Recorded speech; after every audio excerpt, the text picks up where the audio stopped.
Good evening everyone, and welcome back to Generations Ultimate. It's okay, it's been 2 months since I last recorded this game. Really? This is what you choose to post? My first hunt back in Generations Ultimate in this much time, and we have a full G-rank room, and you choose to post a high-rank deviant. That sounds about right, doesn't it? That is entirely in keeping with what I should learn to expect. Anyway, I'm not even going to change loadouts. I'm quite happy with using this loadout. I'm back to using my Wii U Pro controller. It feels strange for 2 reasons. First, it's strange because I obviously am not used to having the buttons positioned in this way, but second of all, it's actually a good quality controller as opposed to my shitty PC controller. Kina just left the room, and quite frankly I would have done the same. It's just that there are not many rooms to choose from at this stage. I will actually get my chat up before I do anything, in terms of introducing this lovely beverage that I have. And it is a lovely beverage. I don't say it sarcastically, I don't say it just for the sake of saying it. It's actually one of my favorite beers that I hold in my hand. Well, not that I currently hold in my hand, but what I was previously holding in my hand. Alright, let me go and join up on this quest before these people get antsy, and perhaps even distressed. I wouldn't even characterize the impatience that some of these people express as being antsy. I think sometimes they actually panic, and I don't understand it. I'm not going to begin to try and understand it, but I will comment on it and be disappointed by it. I'm not saying these people are impatient, I'm just saying that that's what I typically expect in this community. The beer today is a beer that I have a few times a year. It is a seasonal beer from Germany.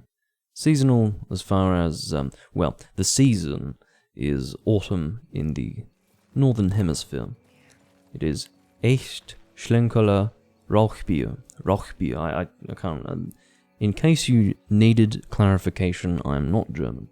So if my pronunciations are lackluster, be not surprised. But this particular variant is Urbock, which is one of the smokier ones, and I truly love it. It's almost savoury in flavour, to be honest. And I genuinely like it. It's very tasty. It's perhaps not everyone's cup of tea. I know that some people like specific flavors, but this is very specific.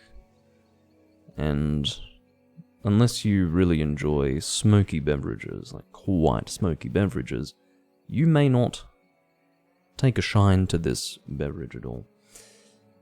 I do know that my partner tried it last year and she was not very enamored with it.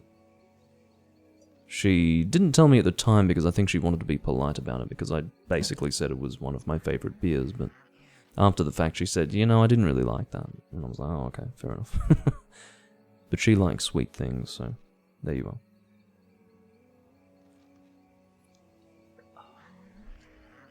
This is now the 3rd year running that I have been able to enjoy this beverage, and it's truly a delight every time.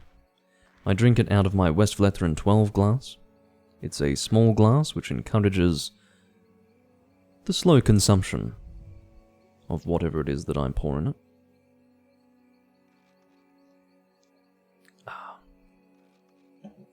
Anyway, if you're wondering why I'm back in Generations Ultimate, there are 2 reasons. The first is that it is a low-effort, no-fuss recording scenario, and second of all, it's been a while since I last recorded for Generations Ultimate.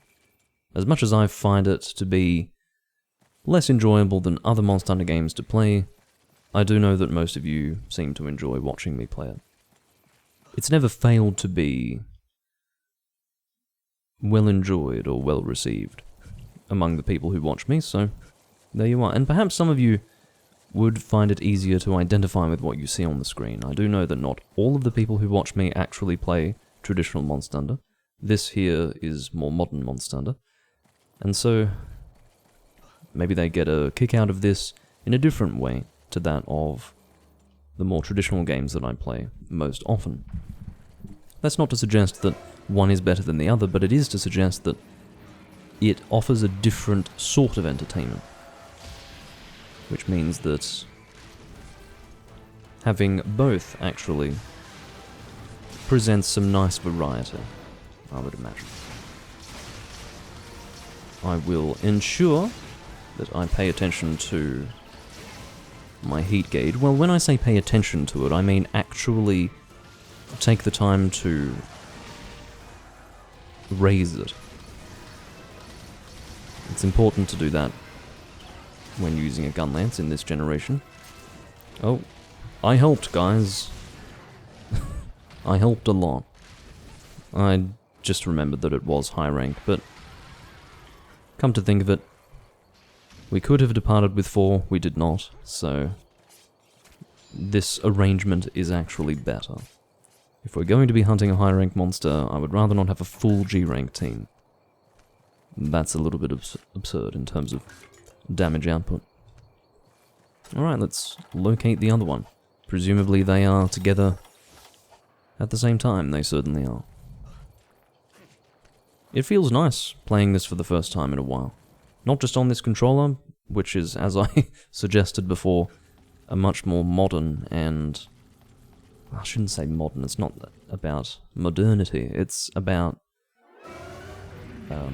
just good manufacturing quality, that's what it comes down to. So, this is a big Rathalos, by the way. I just thought that I'd let you all know that I have not failed to recognize that this is a seriously large specimen. I was hoping to... Oh! Do you know what? No, I suppose that wasn't me. That looks like it was actually the breaking of the wing that did that. I got excited. I wasn't entirely convinced that it was me anyway, but I was going to try to pass it off as being me that actually knocked down that Rathalos, but... No, once I saw that broken wing, I realized I cannot take credit for that. Not in good conscience. I can fucking take credit for that, though. Let there be no uncertainty about that one.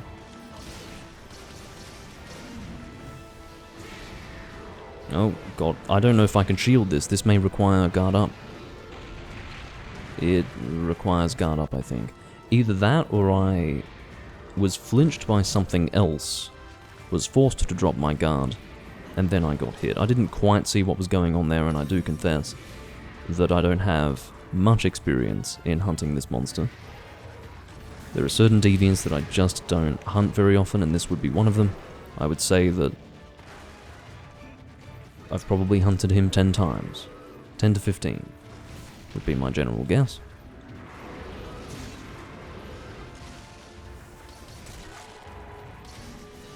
Oh yeah, I already did my Wyvern Fire. To great effect, actually, as I do recall.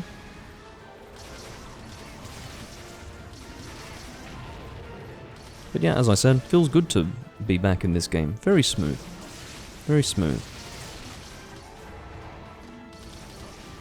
Because I don't play much for Ultimate these days, it's really only this game where I can feel the smoothness of 4th generation Monster Hunter. It's still very strange to me that people will play a 4th generation game and feel that they need to tolerate some sort of clunky gameplay. I mean, that's extraordinary from my perspective, because when I come into 4th generation, it's the most modern Monster Hunter that I am willing to experience. So it feels incredibly modern and smooth compared to what I normally play. But not to the detriment of the spirit of the series, which is an important point. And that is the beginning and the end of that point of discussion.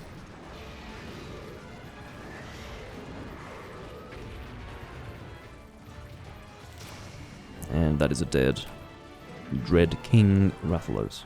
I do like his colours. Well, not so much the pink, the pink appearance here. I don't know why he looks pinkish here.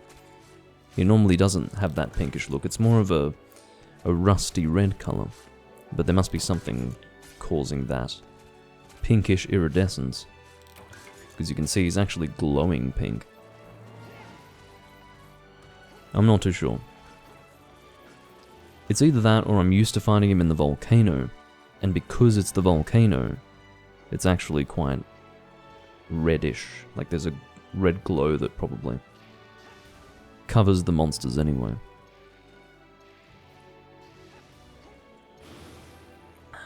He's certainly glossy, P-Berry. Welcome to the live stream.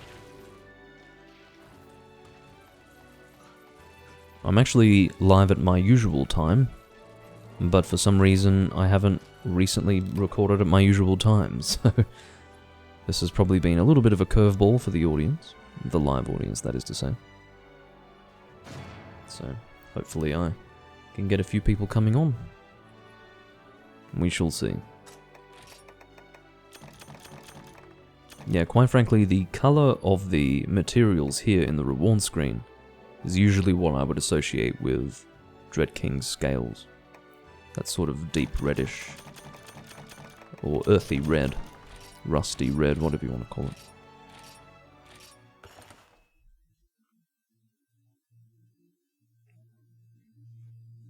Yeah. It's an event. I'm back in 4th generation Monster Hunter. I have a lovely beverage that I only drink limited amounts of over long periods of time. And I'm in a good mood. That is until Doomlink had to go and find another room, which may or may not be... Oh, well, look at that. It's like night and day. Literally the last time I checked to see what rooms were available with these search parameters, it gave me 2 rooms, and I thought that this was indicative of limited options, but no, it was just quite a small number of people to play with in that precise moment, and that was it. Not reflective of the wider activity of Generations Ultimate at this moment in time. I'd like to join the Truns room, just out of curiosity. I don't know what Truns is, we're going to find out. Yes, I am joking. Truns. Hopefully that doesn't reduce the number of people who are going to join this room. Because if you think about it, people who don't actually speak English as a first language might be tripped up by that. They might genuinely have no idea what Truns means, and they will not join. Whereas if it said turns, perhaps they would have joined. So there you are. It's not actually this guy's room, he is the only person left in it. Which could mean that he's actually AFK. That does happen occasionally. Mateo and Manulex. And Lord Zol. Oh yes, you did miss my drink, P-Berry. It's, I don't know if you've actually seen it before. The only other times that I've had it on camera, I think, well, the most memorable times I've had it on camera have been when I'm recording Zelda Twilight Princess. It's a seasonal German beer, very smoky, seasonal to autumn in the Northern Hemisphere, in, I believe, Bavaria. So, there you are. It's a brilliant beverage. Not that common to find in Australia.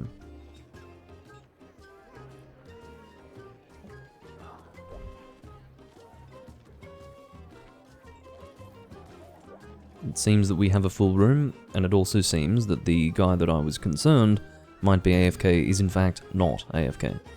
So that's good news.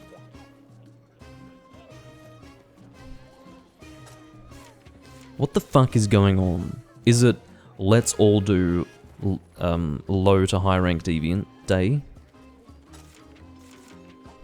I'm not hanging around. Now that I know that there are options, I'm not going to subject myself to that shit. It's this guy again. This guy who puts his QQ account number in his hub name and then sits in it doing nothing. Hand on heart, I have been hunting with this guy for 4 years now. Not hunting with him, I have been playing the game and seeing his hubs for the last 4 years. And furthermore, they're usually empty. It's usually just him, because everyone knows, I'm assuming, that he's not here to hunt. He's just here to advertise his fucking QQ account, which is weird. That kind of behavior is not normal. Anyway. What strikes me is that he's been doing this for so long. I wish I could go... well, I don't really have the time to, but...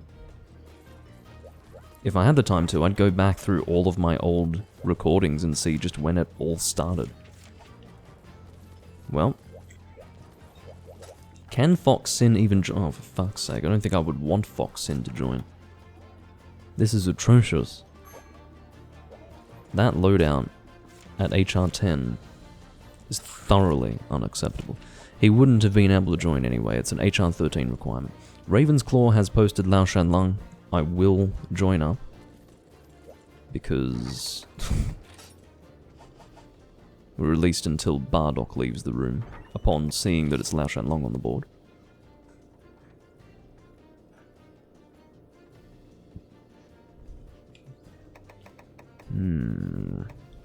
What would make this enjoyable? It's a question that I always ask when I'm fighting this monster.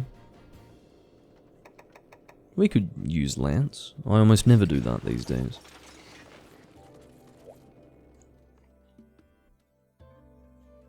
Lancing a Lao Shan Lung. I always go ranged, which means that it is about time that I use a Blade Master loadout. Alright, let's see if Bardock would like to fight this monster.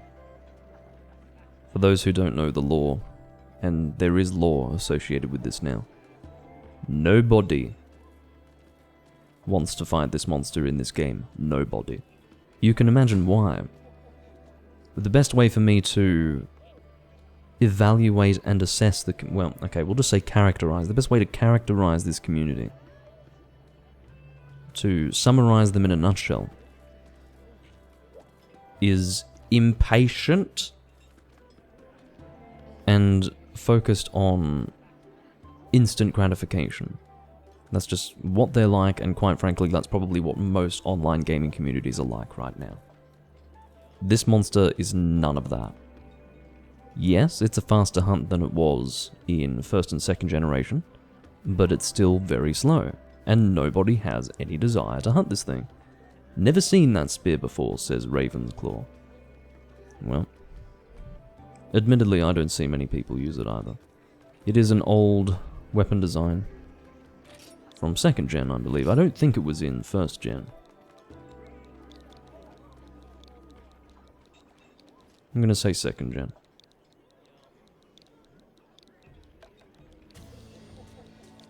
I don't have my keyboard in.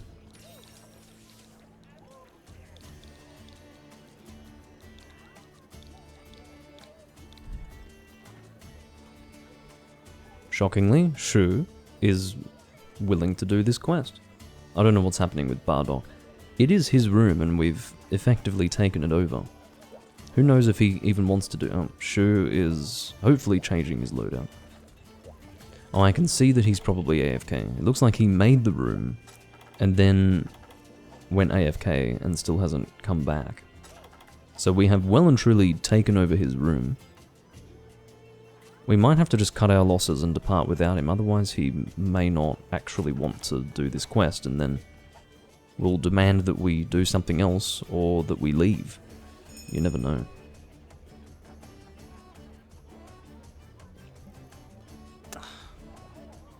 I don't know.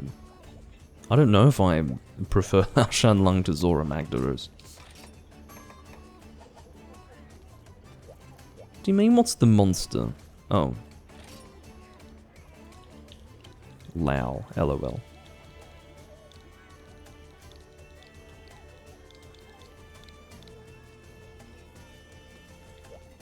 As is the case with many monsters that produce dragon weapons, a dragon weapon is a good option to fight them with.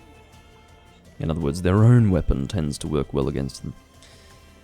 I feel dumb now, says Ravensclaw. Well, don't feel that dumb. If you're not even familiar with the weapon, it's not exactly foolish to not realize that it's a Lao Shan Lung weapon. Okay. Let's not assume that Bardock wants to do... He says, how come? What do you mean, how come? Oh, he's saying, oh, I'm glad that he was immediately willing to do this. Good on him. Bardock, just, you know, to really add to the conversation, says, how come? In response to Ravensclaw saying, I feel dumb now. I mean, you can get why he said it, so why be like, how come? Oh, and now he has to explain the situation. I mean, sometimes all it takes is one weird comment to just dumb down a conversation.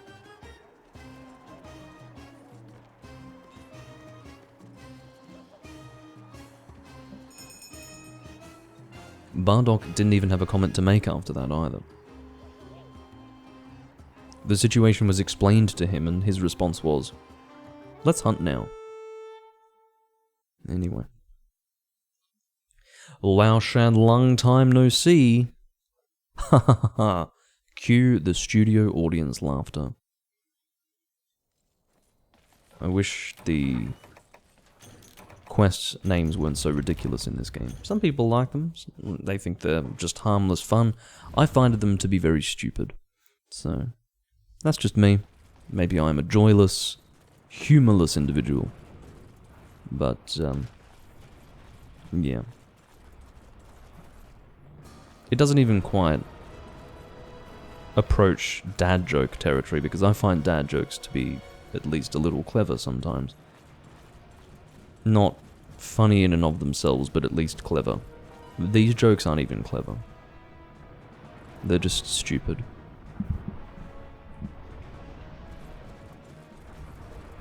Do I have any good dad jokes? No, I don't.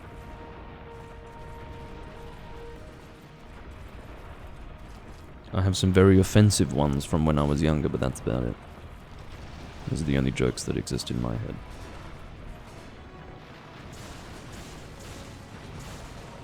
I don't plan on aiming for the head for an extended period of time. I'm aiming for it because it's right here.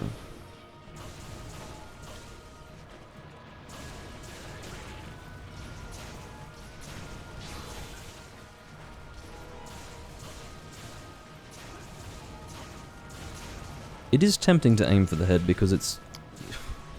Yeah, well, I can fucking assure you it's not tempting to aim for it with Bardock doing what he's doing, but while it might be tempting to aim for the head if you're using Blade Master because it's out of the way, you don't have to worry about the tremor of the legs here, and you also don't have to constantly reposition. Well, you do have to constantly reposition, but there is less danger, in other words. It feels like it's easier to hit it more actively and accurately than the stomach. But it's really not a good hit zone at all. Even if you think you're making up for the lack of damage with the consistency of your strikes, it's not really the case. I don't want to be sharing this space with Bardock, by the way.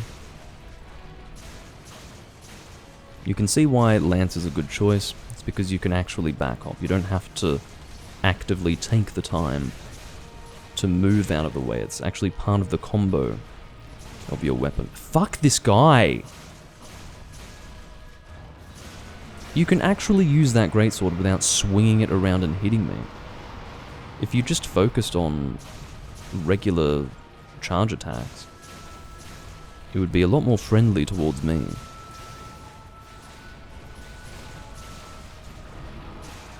It's hard enough to use a fucking Blade Master weapon against this monster.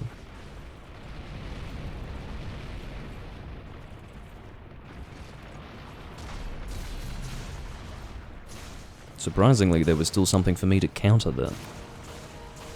Alright, it's sharpening time.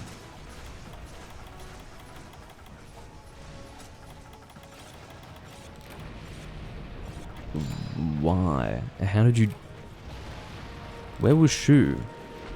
Oh, maybe he got side-checked. What? Guys, seriously. The fuck? Where's the button to chat to these fucking people? What's the button? I thought it was select twice. Shu has abandoned the quest. I have never seen such a complete failure. I don't know if we should do that, because I think Shu is abandoning and leaving. So I don't think we should do this over again, but I'm very tempted. No, let's do this over again. I'm abandoning because I don't trust. The reason why everyone's dying left, right, and center is because this is the event Lao Shanlong. He is dealing a lot of damage.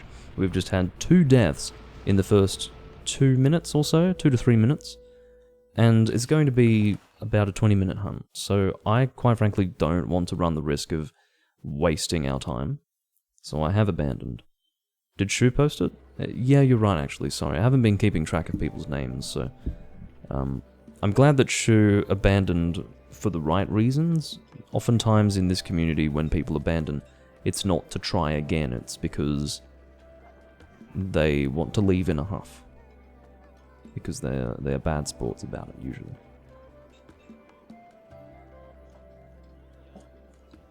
The gunners are fainting. It's quite sad, isn't it?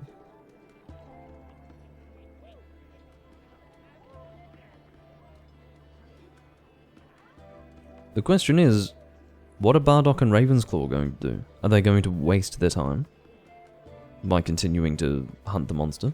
Let's find out. The hunt is still in progress. Do they not get it? Shu left. I'm going to guess that he left because it looked like they weren't leaving. What the fuck are they doing? You see, the reason why they don't leave is because they can't imagine a situation where people would be leaving in this community to start again. This is stupid. This is really stupid. Oh yeah, that's right, I can't free type in hunts in this game. Shows you how long it's been since I was playing. Here I am thinking that I can free type during hunts. No, I can't. This is so absurd that they choose to continue hunting despite 2 deaths in such a long quest. But so early on. Fuck the pair of these people. Why do I say that? It's because it doesn't have to be that way. They can do the obvious thing and just start over, but they're actually so lazy that they would rather run the risk of failure than, and actually run the risk of failure with even less damage on the team because 2 of us have left, than go back and start again.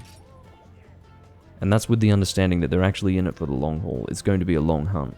So they would actually just continue, they would sooner continue doing that than restart it. It's absurd and stupid. And obviously frustrating because I was ready to hunt that monster. I was perfectly content to hunt a Lao Shanlong. And then those guys had to ruin it, quite frankly. Yeah, things move pretty fucking fast in this game. You blink and you're left without the team, anyway. Do you see what I mean? Like, I was hot on Shu's heels and then still missed out. For fuck's sake. That's alright. This is what Monster Hunter has become. There's no use crying over spilled milk. Turns! Screams Ivanki. That's the name. It's going to be an HR 999 party. Because he's going to be the only one who's not HR 999.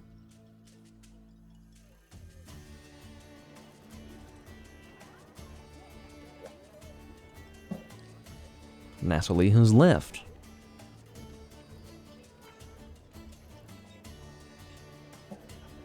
Alastrine's on a hunt.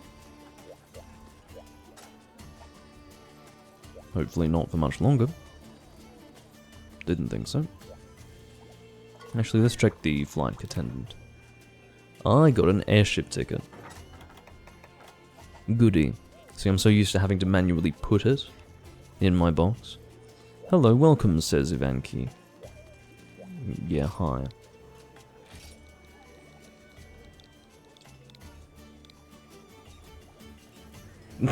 Okay, well, one HR 999 left and then another came back, and now another HR 999 has left. I don't know whether to call it musical chairs or a revolving door. I'll be positive about it and say musical chairs. I have been instructed to post a quest. I don't need anything.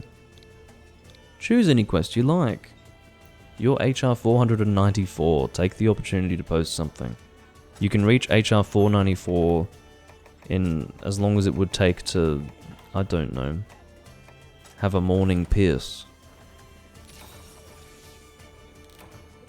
So I'm sure you have quite a lot that you still have to do with your character. Go for it, mate.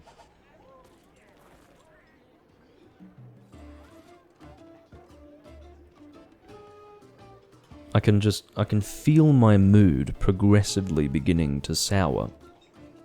Which sucks. I was in a good mood when I started this recording, but I shouldn't expect to maintain something like a good mood while playing with these people.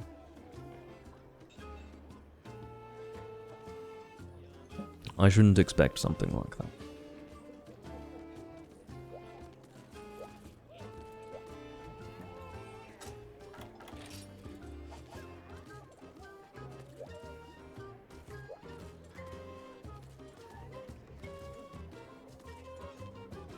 That spike is immensely large on that shield. You could impale a man on that.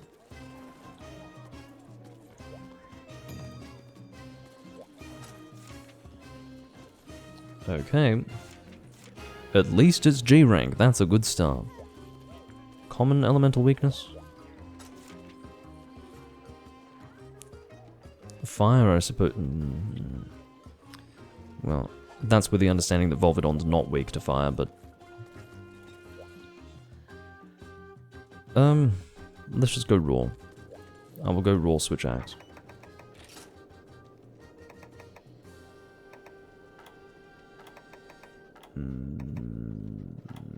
Yes.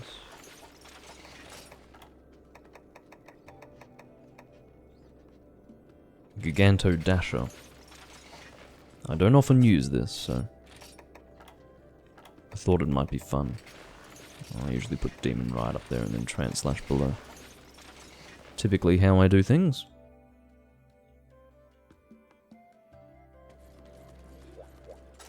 Checking again if I've eaten. I think that's the second time I've checked after eating. The sky is looking very golden. I didn't intend to talk to the small, cute creature. What is that? It's Garo. Yes, I do remember that. I particularly remember the sword. I like it a lot. As tempting as it was to wait for a fourth person, I know better than to do that these days.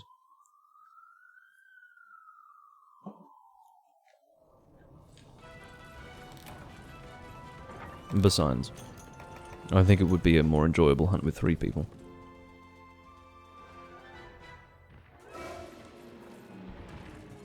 They should have significantly reduced health. And they're already fairly low health monsters, so...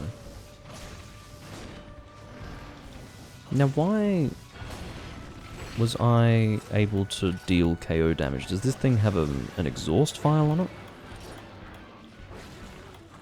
It does. That's why I was able to deal KO damage with that attack. I had forgotten that it had an exhaust file.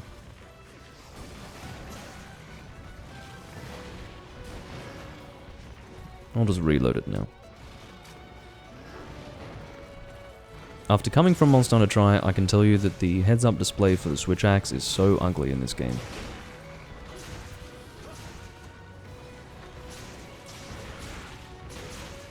This thing's a bloody impact weapon as an axe mode.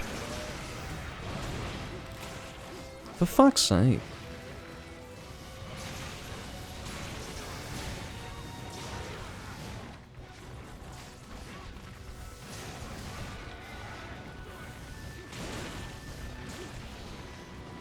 Nope.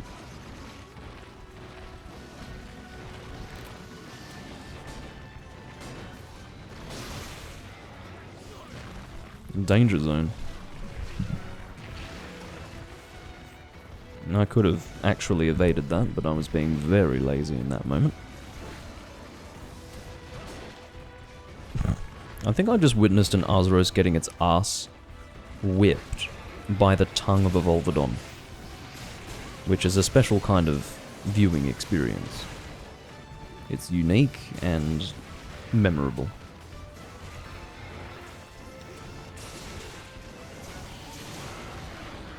I'll definitely have to review the footage.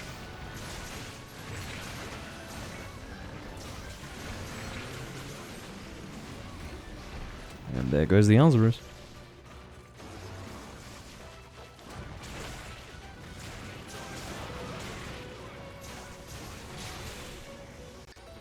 I don't know why I'm not using my... Actually, no.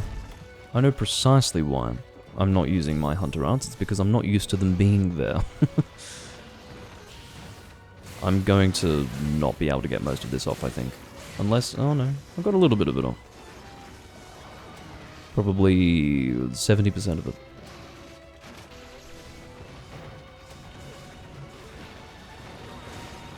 Will I use Demon Riot? The answer is yes, but I will wait for my gauge to reach all the way to full. Is the other monster here, or what? Why did we raise the fence? Is it in anticipation of the next monster coming, or what? The thing is, I don't want to have to wait for the next monster to spawn after killing Volvodon if I have Demon Riot in effect, so I might actually hold off on using it. At least for now.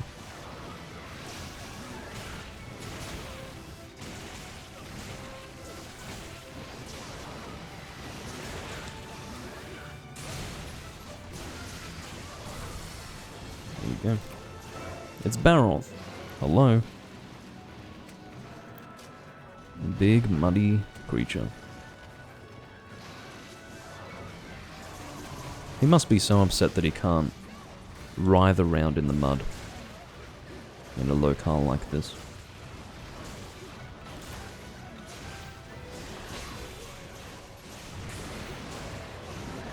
I will use Demon Riot soon.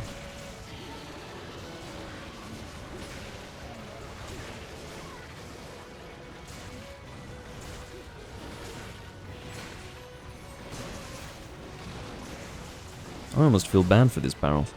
He's trying to get our attention, but we're quite adamant in ignoring him. And he just got farted on too. Big time.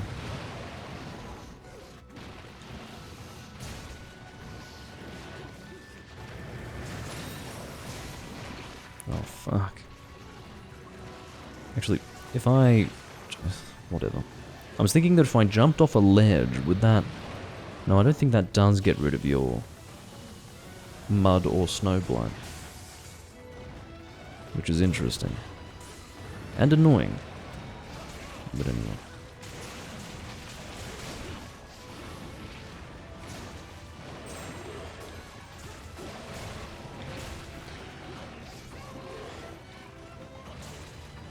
I feel so much more accurate with my movements when I'm using a controller that's not a piece of shit.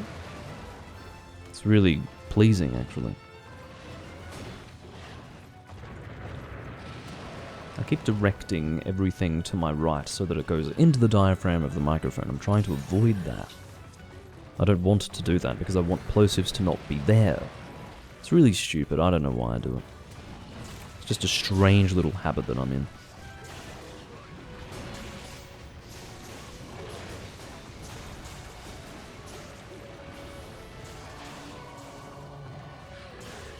A habit that actually is detrimental to the viewing experience of my live stream, so I will try to do better going forward.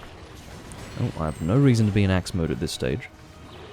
I need to stop doing that at once. Just do your run, and then I can get in there. Oh, for fuck's sake. Well, there goes my Demon Riot.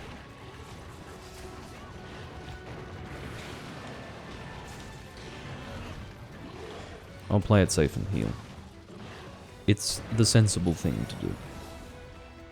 If I get any more mud on me, I'm going to scream.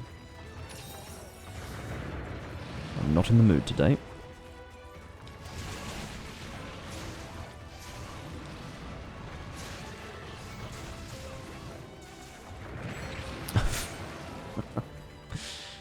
And here I had very calculatingly decided to walk around his attack, but I'm quite sure it snapped onto my position. That's the way I feel about it. Either that or he's fucking wider than he should be in terms of his hitbox.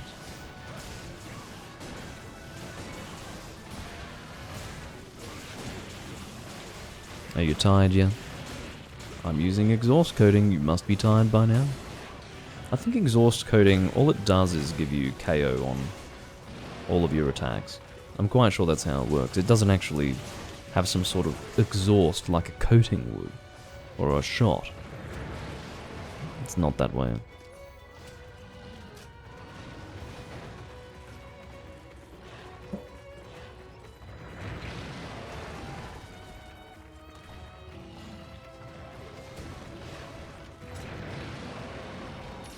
I forgot what it was that I was saying that is related to your comment about ethics in the arena, P-Berry. Anyway.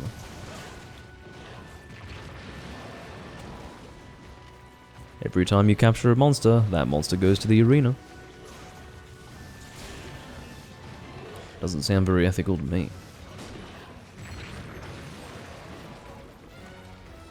May as well put it out of its misery.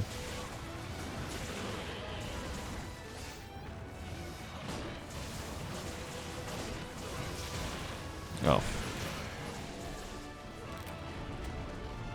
Well, I don't think providing Baroth a place for him to roll in the mud is necessary. That would be going above and beyond for the sake of the monster. But if you think about it, it would make sense. Insofar as that the hunter would be more challenged if you did that.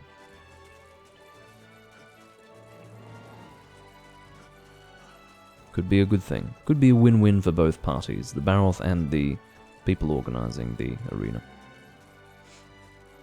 Perhaps not such an unreasonable idea after all.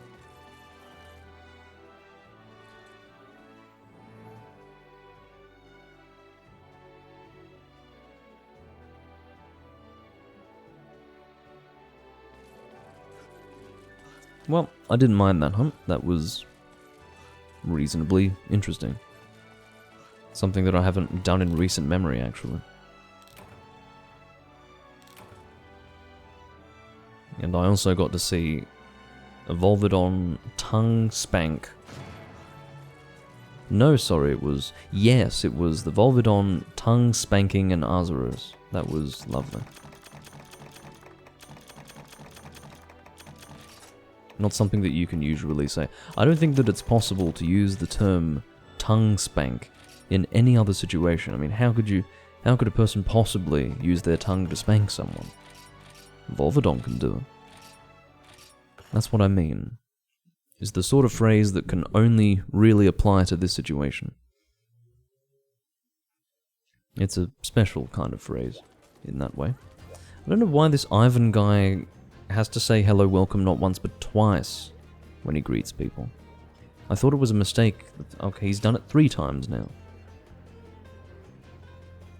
Why?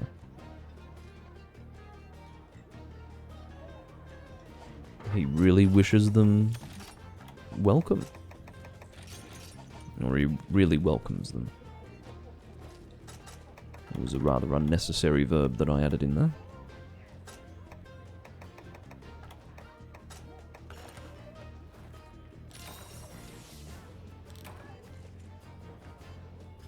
Well, I've got feline heroics. That means I now have to intentionally harm myself.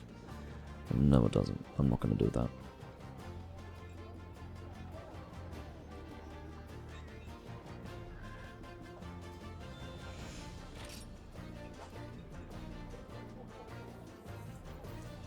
Well, player 3 has been asked to post, but player 3 is standing at the quest board, so I don't think player 3 realizes that by typing P3, Ivan means that he wants P3 to post.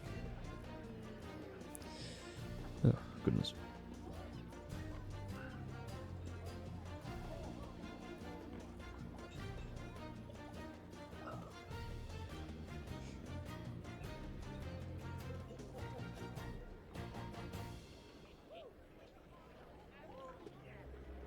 It's a bit dysfunctional, isn't it?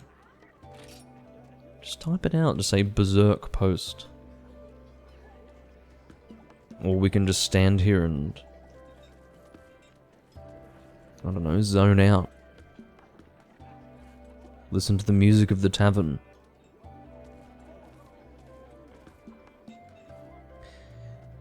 You know, he's not the smartest, is he?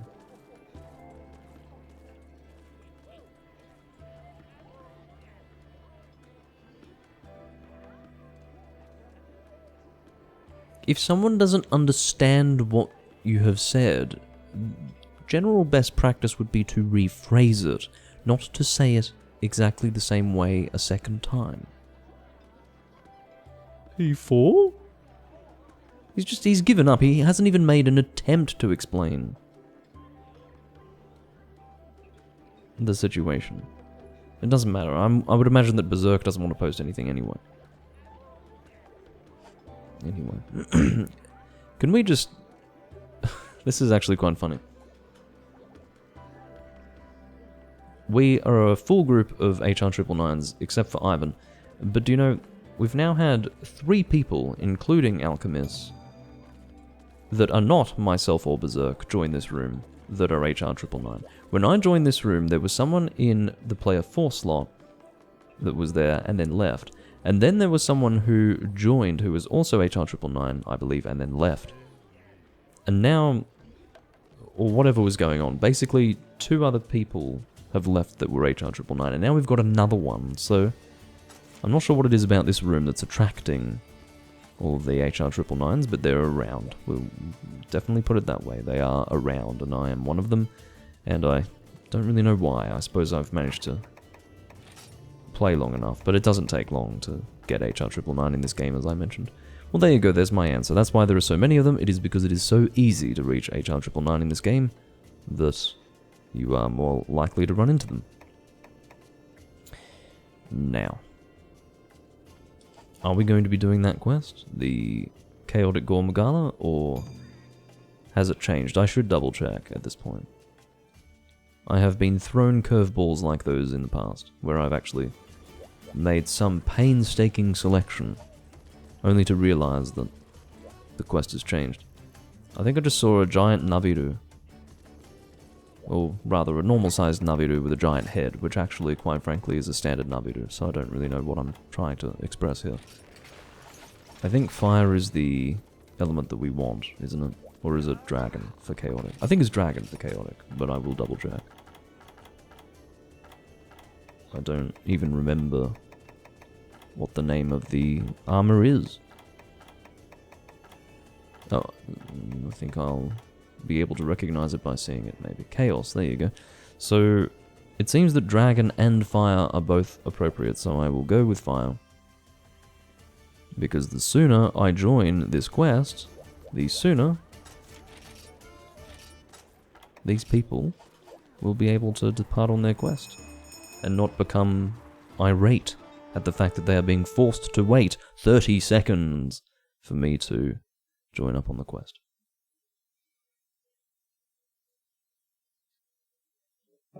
I was cutting it fine. Really cutting it fine there. Chaotic Gore, he starts over this way. First time I've used a charge blade in some time. Hopefully I can still remember how to do it. I'm sure I can.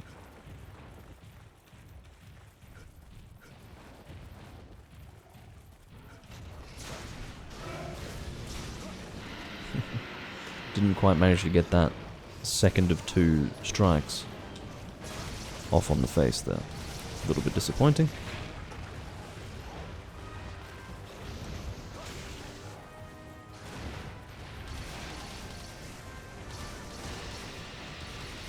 Shut up. I was hoping for a jump off an edge there, but there was no edge, or ledge, I suppose, in this case.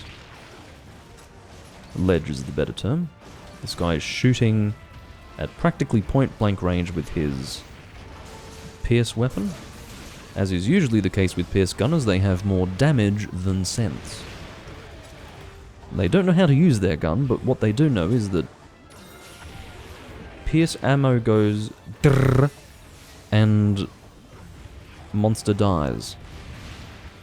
That's what they know.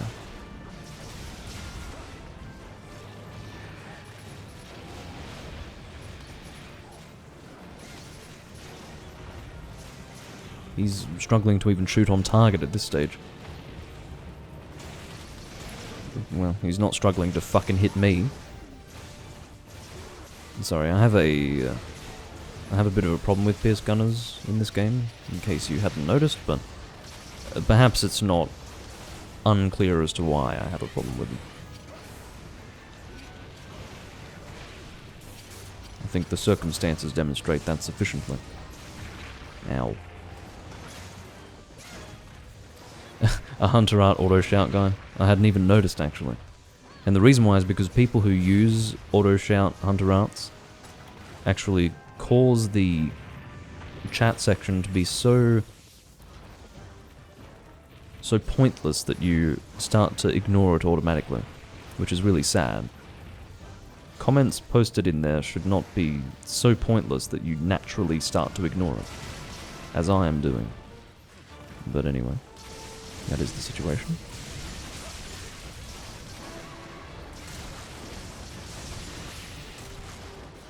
Whoa. It's really bad. I'm actually covering it, and I'm glad that I'm covering it, because I don't know if I want this to be on camera. It's nothing offensive. Well, it is offensive, actually. It's offensive to the intelligence of most people who would read it. And I suppose, all in good fun, I will force you to look at it. But it's not great.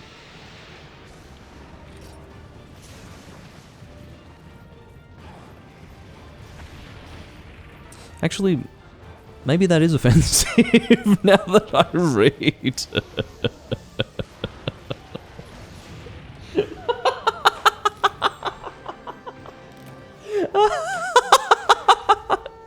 I will explain why I did not read that. As because, you know, nigero in Japanese is run, and so, but he's actually making it into the joke where it's the N-word, so there you go. I genuinely didn't pick up on that. I just anyway, it is what it is. He was referring to Niger, the country, just in case YouTube or Twitch feels differently about that.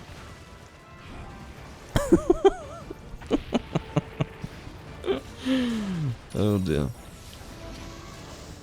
Is it against the terms of service to find that funny? Probably. But quite frankly, I refuse to be blamed for that.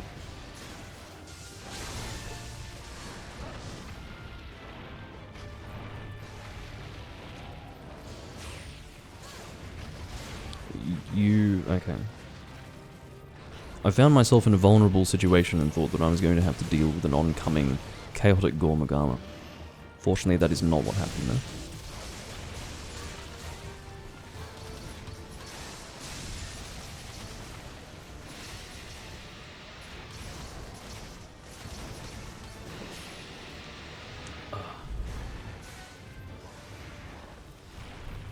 Hunter Art 2 activated. What gets me is that if you don't even have anything written there, like if it's literally the standard message, it's even less. There's even less meaning to it. Because in the first instance, it has to be said that no one needs to read an auto shout that you have for the activation of Hunter Art 2. But if all that is written there is Hunter Art 2 activated, that's literally the definition of pointless, because nobody needs to know, nobody wants to know, and nobody would actually benefit from the knowledge that you are using Hunter Art 2, like that it has activated. And on top of that, we are forced to read it multiple times every single hunt.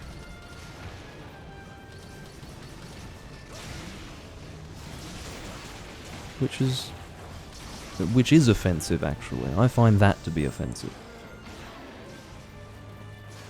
Epic Charge Blade, it is actually a pretty good one. It's a Silver Rathalos Charge Blade. Very cool coloration. I like that lava blade look. It's nice. I'm glad that we were able to one-zone that Chaotic Gormagala. That really does make a big difference to your hunt if you can get it done in one area.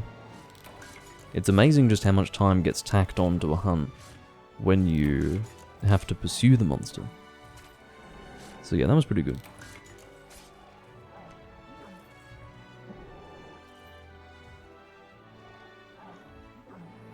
What is Hunter's Oasis? I genuinely don't know what that is.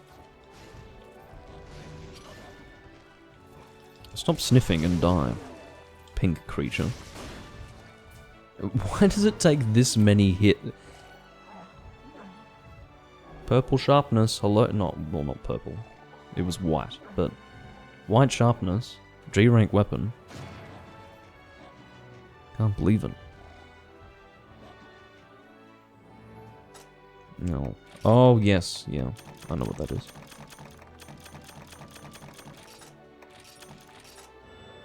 But here's the thing, like you would say... You would customize the shout to say, come here to be healed, or something like that. Something informative.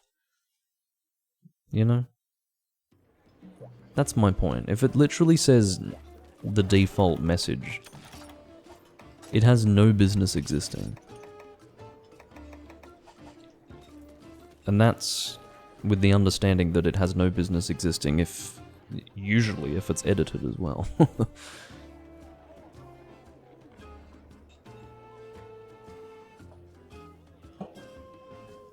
Well, that was definitely an entertaining hunt, in more ways than one. Sorry. Why is Alchemist apologizing? I don't think she died or anything like that, so.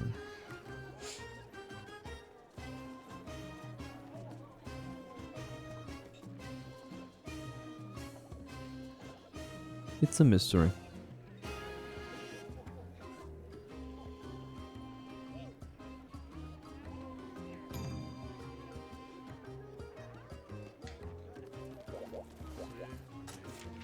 Fiery four-way fracas.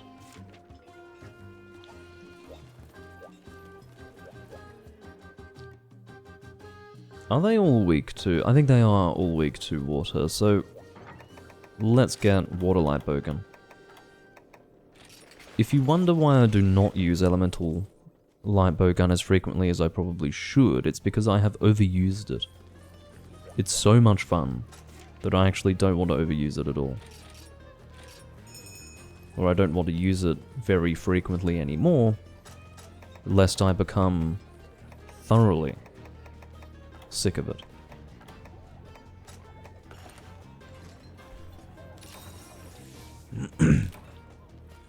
This set, or the last one?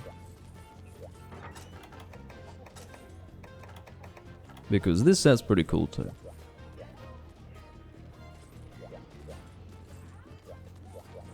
I'll make sure that I have water shots in my inventory, and that'll do me, probably. Or should I bring combination materials? It is 3 monsters, so... Take it easy! All set? Let's hunt. You're gonna know when I'm all set, buddy. That's what I have to say to that little comment. You cheeky little dick. All set? No, actually, I am still preparing for the hunt. And you can deal with it. Look at him. Do you see that? Do you see that insistence? Fuck me. Now what do I need? I have whetstones, wet fish, and huskberries. That should suffice, I think. Yeah, God forbid a guy with a bow gun needs to get ready for the hunt. See, I'm doing this weird thing called using real gun ammunition rather than just fucking piercing shots.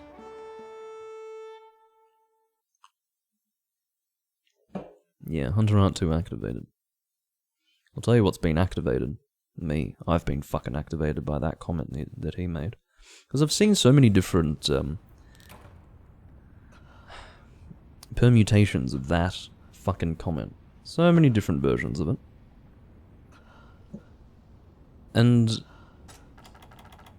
it always means one thing. I want to depart now. That's all that means. It's not friendly conversation or, you know, let's talk strategy. It's nothing like that. It's, I want to play now, hurry up. And when you get a comment like that, and the quest has only been on the board for 30 to 60 seconds, it gives me the shits. And I don't think I'm being unreasonable in finding that to be really annoying. It just bothers me the more time passes. Like I've said before, some things that you deal with in this community, you become desensitized to over time. And then other things just make you increasingly frustrated the longer it goes on. And that is one of those things. Magma, magma. Solid 2011 reference right there.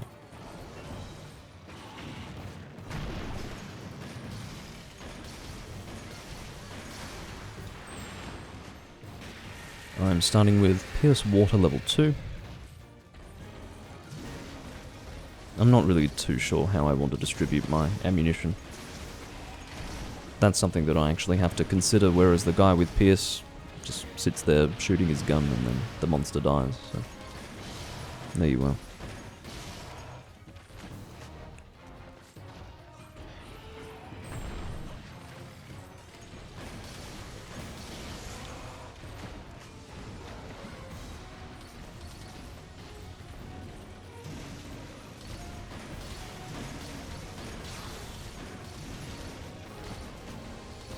You may notice that every time I reload, I scope out. There are two reasons for this. One is because I find it actually looks kind of cooler.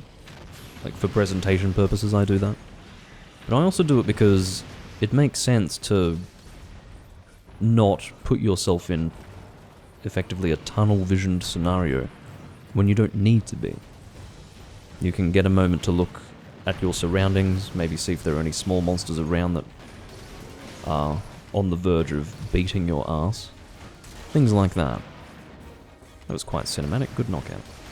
But yeah, it's just a moment to take stock of the situation. And, well, actually, no. You're not very tunnel-visioned here, are you? You can see so much that, yeah. Alright, scratch that. Maybe that's not the reason why. Sometimes you do things strategically that you don't question. Like I suppose, you do it instinctively because it is beneficial in a certain way, but you don't realize why you do it or why it's beneficial, and then you think about it, and then you realize, oh yeah, that's the reason why that would be beneficial. But then I looked at it more carefully and realized, no, that's probably not the reason why I do it. It's probably mainly to present something more cinematic and interesting to you when I scope out. Are they all here at the same time? Probably not. Oh no, they are. No, that's probably Eardrome. So the next monster... No, I thought it started with Gravios. Yeah, it started with Gravios, so that must be Gravios over there. That's interesting. I thought that I had gone past an Eardrome, but I suppose not. Yeah, this must have Hayabusa Feather. Yeah, Hayabusa Feather. I never do that for fashion. Well, I don't often do that anyway.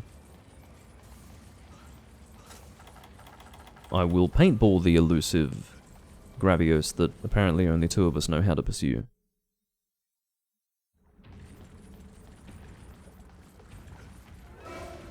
Good day. Stop going in there! I'm trying to paintball you. It doesn't particularly bother me as a gunner, but it bothers me when I'm trying to paintball you. This is not Monster Hunter Tri or 3 Ultimate, where my paintball is practically a throwing knife.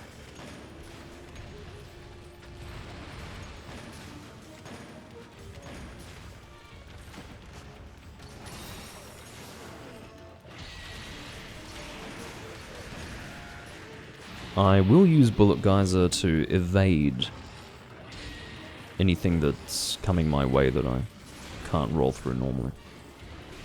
Which I suppose would be a sweeping fire breath attack. That would be one such thing that Bullet Geyser would help me to evade.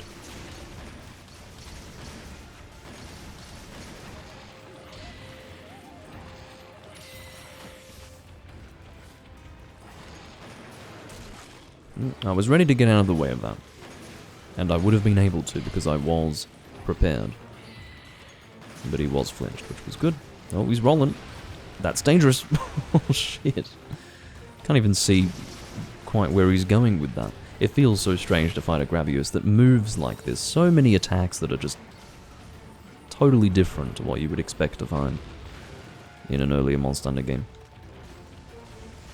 Usually I fight Gravios in 2nd gen and I'm like, wow, this is so dynamic compared to 1st gen, just because he has a sweeping beam, and now here I am in 4th gen, and this arsehole's fucking rolling around, shooting random lasers at us, and it, you know, where he walks forward and starts shooting these lasers around. They're like heat-seeking missiles, quite frankly. But yeah, good fun. Oh, I have rapid fire on this one.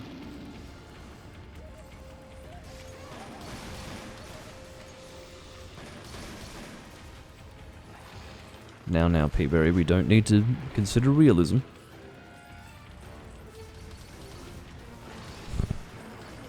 But yes, if you were to get squished by this thing, I don't think you'd be getting back up.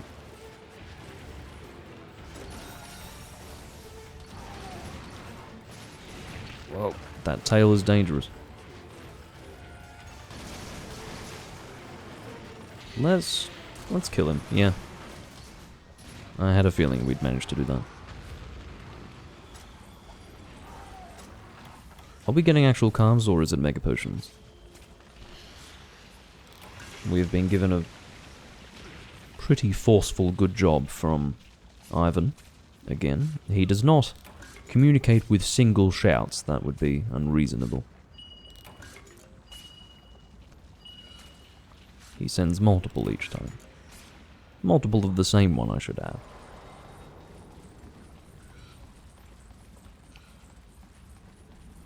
Alchemist is engaging the Glavenus. Monster number 3. It's a fun hunt. I like this hunt. Because it's substantial.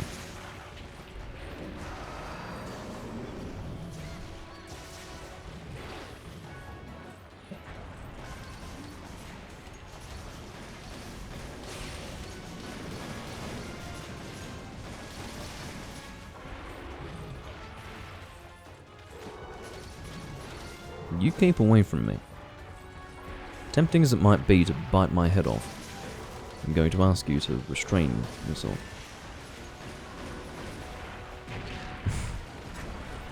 Alright.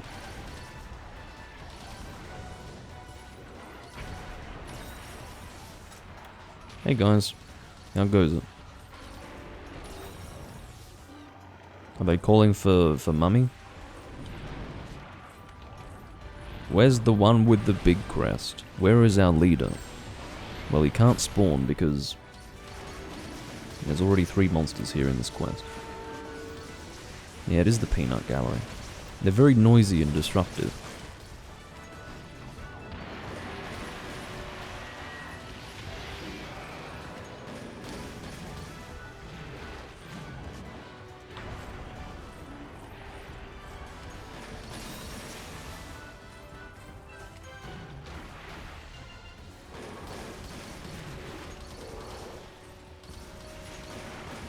Well, I think it makes more sense if you consider it more carefully, because obviously in earlier Monster Hunter, the small monsters just get in there and just beat the shit out of you, whereas it actually makes more sense in nature that small monsters like those would be more wary, given that there's a larger monster around. Like, there is a fucking battle taking place. So they're just standing around going, oh shit, what's happening. And they're watching the situation, rather than just getting in there. Like, they realize that there's a bigger fish in the sea than this fucking hunter entering their territory. There's a greater risk.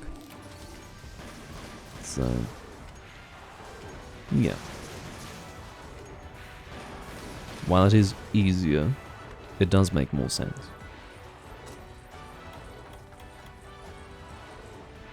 They could be waiting to eat the monster? I don't know.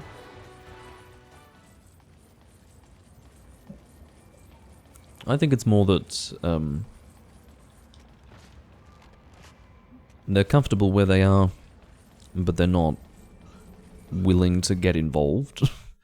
Because if you think about it, why would they get involved? That's unusual behavior.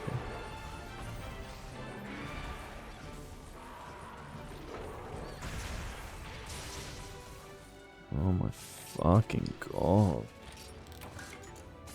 Ooh, I said this one is small, that is not what I intended to do. Anyway, I was trying to demonstrate that that guy was sending way too many messages. I will put away the nullberries, I only have 3. Thanks for hunting. Anyway. Yeah, well, Bullfango love to get involved. It's difficult to deter them, really.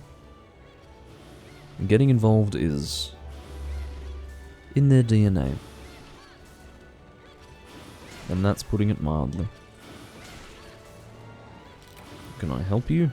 Guy with weapon that keeps hitting me with it? Oh, it's the Bloodbath Charge Blade. I don't know if I have any Bloodbath weapons. I think I do. Maybe 1 or 2. But the Charge Blade is not one of them. I genuinely don't remember what Bloodbath weapons I have. I suspected that I had the Greatsword, but now I don't think I do. Which begs the question, what the hell do I have from Bloodbath? Because it's not the armor set. I know for certain that I got something. I do remember that I got the bow. So the bow would be one thing, but I think there might have been a second weapon that I forged. Let's have a look. Yeah, it's quite easy to find, actually. I can just do this. I have very few deviant weapons, don't I? It's incredible. Wow. Yep, looks like it's just the bow. Ivan is out. Hello, Lucky Gust. Welcome to the live stream. I certainly didn't need those wet fish, but there's nothing wrong with being cautious. Alchemist says, toilet 1 minute. We've just lost one of our hunters. And this person feels the need to tell us that they're going to take 1 minute to go to the toilet. I mean, seriously. I suppose I understand it. Because things move fast in this community, as we know, but fucking hell, 1 minute? And you feel the need to let us know? Crazy. Yes, P-Berry, it's best not to acknowledge it. That's what I find. Big Greasy. Now that's a fucking name. Big Greasy. And it's a female character, which is a bit odd.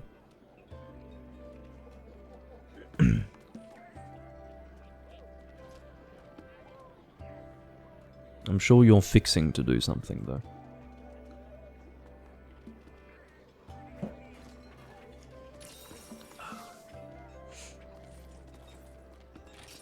I will become the host of the room. I don't know if it's passed to me or not. P2? Yes, P2. Go for it. He saw that there was an opportunity anyway.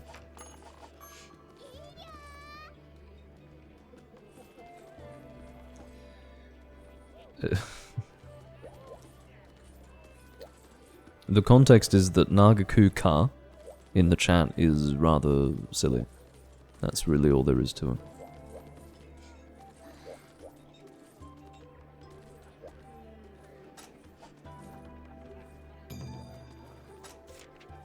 Arena Allegiances. Well, that's definitely a quest.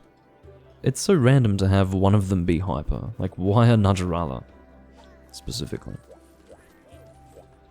Maybe whoever made that quest, maybe their hand slipped and made it hyper or something. That's what it looks like. It seems entirely random and without reason. I will use a sword and shield. I will try to use something general. Maybe, well, I could go status and then poison.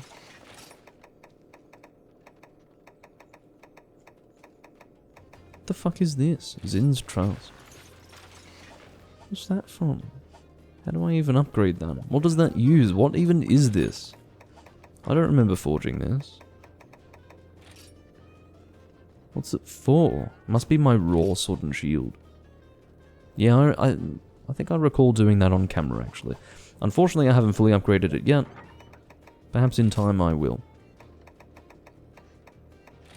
For now, however, I will use the Lunatic Thorn. Poison loadout.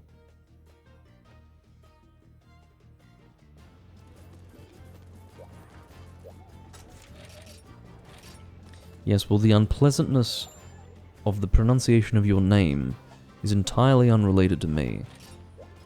And your fault, quite frankly.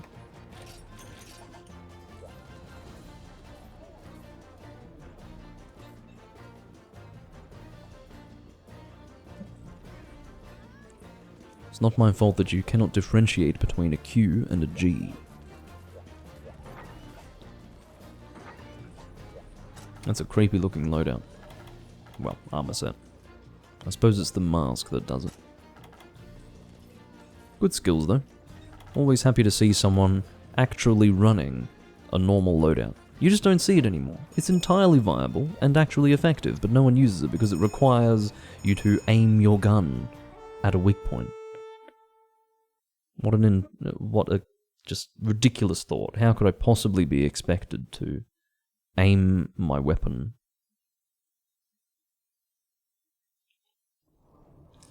But it is in fact a foreign concept to pierce gunners. Might actually take some tinged meat. And for no real reason except to be able to say that I have tinged meat. Are we using the fence? We probably should be. And it looks like Berserk is on the case. Shut up, creature.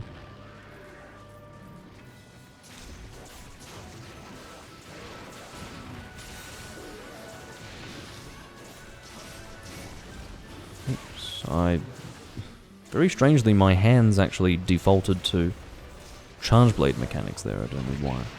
Or maybe you could say my brain defaulted to that. Yes, guild style. That is all I use, pretty much. I don't like calling it guild style. I like to call it just playing the game normally. Oh god. Why did I do that? I don't really understand why I'm being thrown off so much by these slicing shots. I mean, I'm actually taken aback by how disruptive they've been to my experience.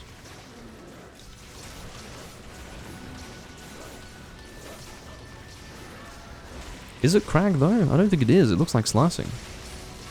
Admittedly, I don't have any game sound, so I'm sorry if it's quite obviously crag, but yeah, the visual effects of it actually look like slicing. I suppose it must have been crag.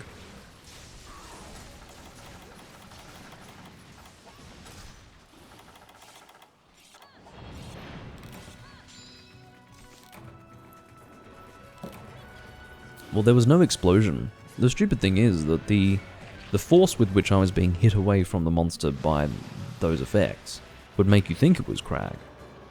But the visual effect was definitely slicing. So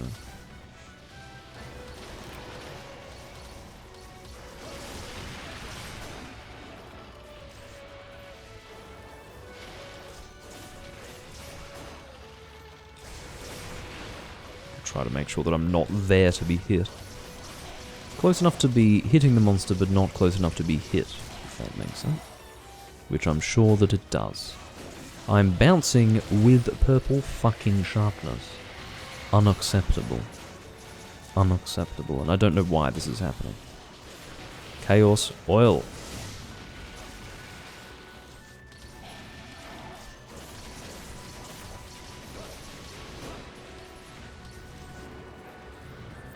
That really is quite silly, though.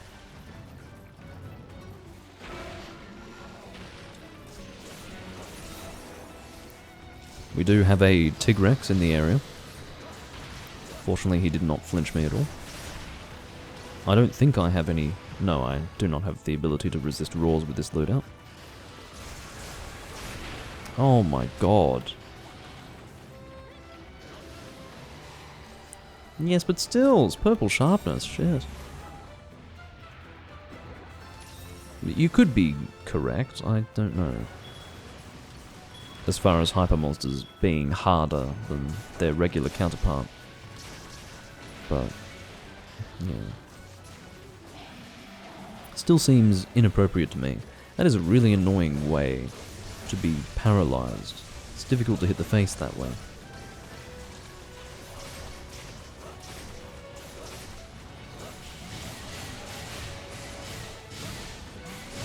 Managed to get a whole lot of damage out there, I think.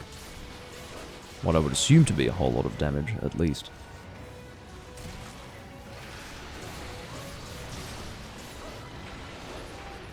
Touch wood, but I have not actually been inconvenienced by this Tigrex whatsoever. Looks like Alchemist has decided to solo.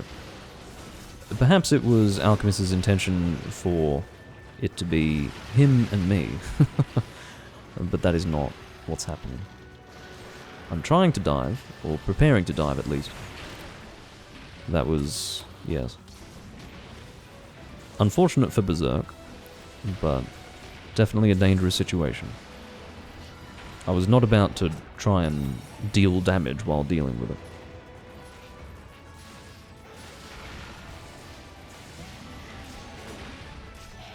Is he dead? He certainly is.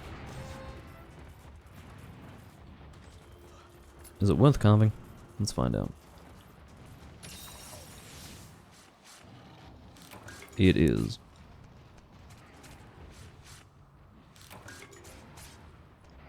In quests that would otherwise give you Mega Potions in 1st, 2nd, and 3rd gen, here in 4th gen, in fact, you just get materials, which I actually prefer. I'm not in need of Mega Potions. I have brought enough healing wares the first time. I fucking farcasted only to take the wrong exit. Seriously. There's no excuse for that. I was not paying attention. I knew what exit I needed to take to get to that side, and I went the wrong way.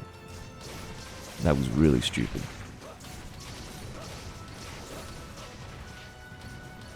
Absolutely no excuse.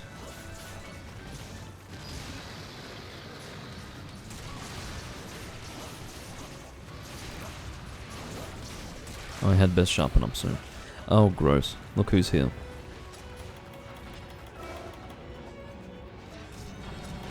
And there goes the fence switch.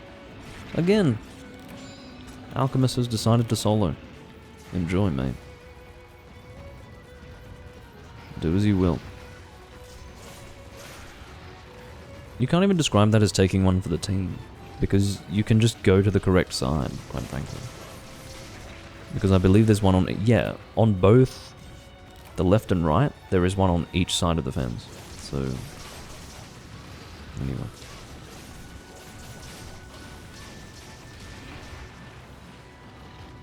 At least I'm sharpened up now. Can I shield in time? Yes, I can.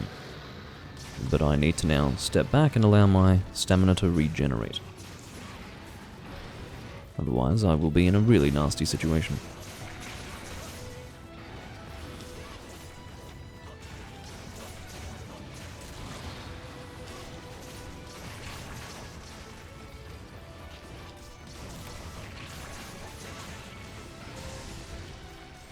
2 faint so far. I hadn't even noticed. I saw the Berserk faint, but I didn't see the other one. So that's kind of dangerous. Did I eat for insurance for this quest? No, it was the last one that I had eaten for insurance. That's very annoying. Okay, let's be careful then.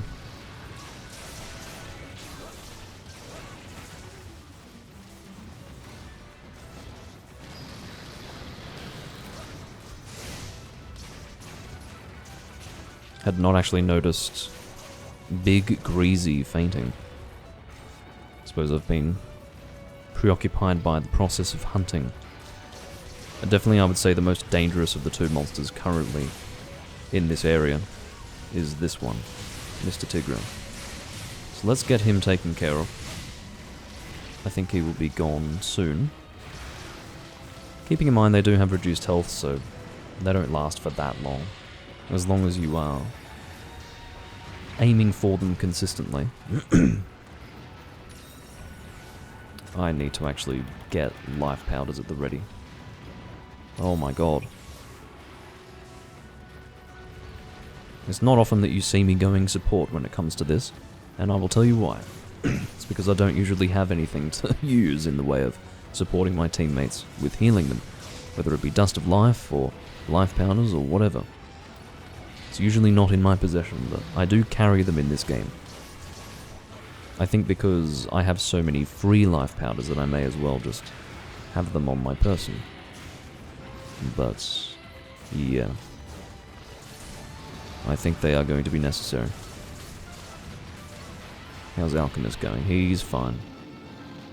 He's under control. Very annoying that I had to stand there being affected by a roar during the knockdown of the Tigre.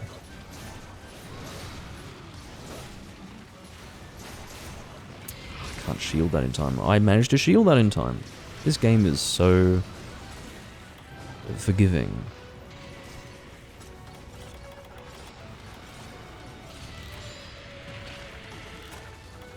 Danger zone. Is it 4 monsters or 5? It is 4. Okay. That's easy to manage. We should be fine. I'm not looking forward to fighting a Gravios with a fucking sword and shield, but aside from that. Tigrex Mantle. Again, as I said, it is guaranteed. It is guaranteed. I have a special relationship with that guy. That tiger-esque monster.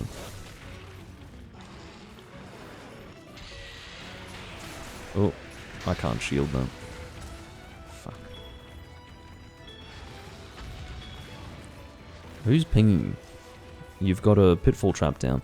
Might I ask why you put that down several miles away from the monster? Maybe you wouldn't have to ping so aggressively for it if you hadn't placed it so far away.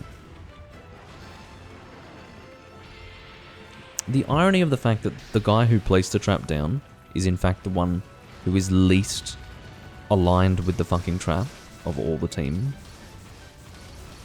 Unbelievable.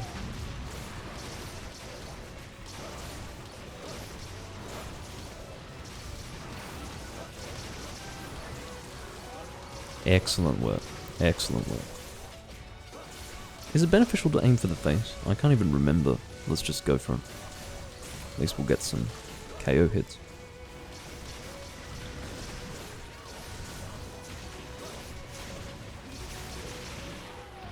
I was hoping that him standing on my face would cause me to not be affected by the roar, but apparently getting your face stood on by a fucking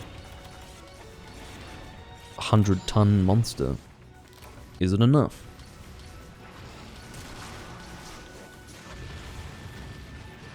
You gotta fucking hold your ears. What's more painful? Gravios Roar getting stepped on by the Gravios.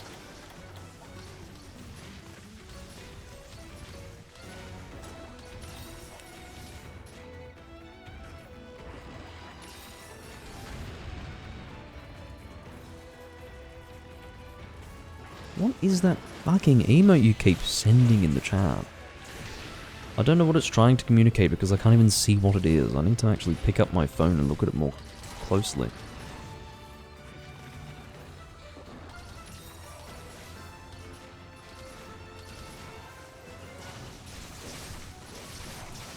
Hello, Luke.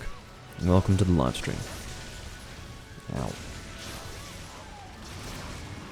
Nice work. I'm glad we succeeded. Apparently we were close to not succeeding. In other words, we were close to finishing this quest without having actually achieved anything. I'm glad that that is not what happened. It's a girl with a gun.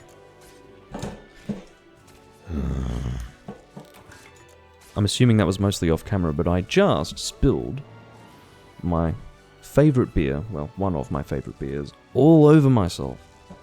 Because I had to check this fucking girl with a gun emote. I'm sure that would give you the greatest pleasure of your life, quite frankly, Nagakuka. To know that I just spilt beer all over me to look at your fucking stupid emote that you keep spamming. God. Anyway. I have to engage in a cleanup operation. So, I will be back in a moment.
Well,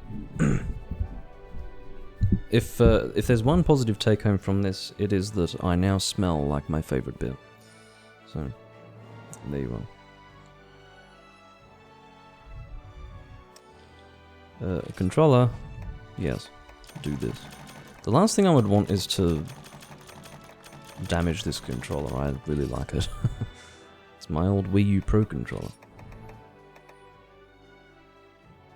Resist the beer. Anyway. It doesn't bother me that much. I've spilt beer on camera more times than I've done many other things on camera. I couldn't really think of an example. But I do it a lot. It's just the problem with having a glass of liquid close to where you're moving your hands and moving things around. So. There you are.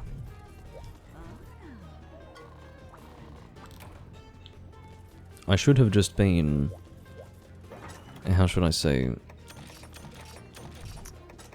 I should have been content with the description that Peaberry gave me. I didn't really need to see it for myself.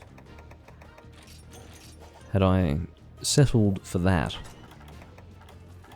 I would have avoided a crisis. I'm not sure what our next quest will be, but I will be getting another beer. It's going to be another Echtschlenkerler Rauchbier.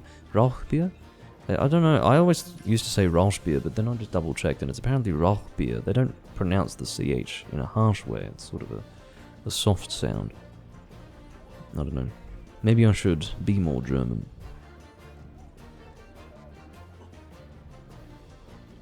It wasn't a girl. What do you mean have a closer look? How am I supposed to determine the the sex of that random chibi character. Being told that it's not female does not then allow me to look at it and go, oh yeah, you're right, it's not. I mean, it's rather ambiguous. Anyway, I am going to stop. What I'll do is I'll actually join up on this quest, and then I will go and organize another beverage, and I will also go to the bathroom because I do need to go to the bathroom after having consumed liquid. And then yeah, we'll be good to go. No, I best not use this for Kirin. What's going to make Kirin fun is the question. I don't even think I have a pellet loadout, so I'll just bring normal heavy bowgun. That's really the only thing that I have that would be appropriate. Heavy normal, there you go. No, I will not be using Valor. It's an excellent suggestion, but I will not be doing so.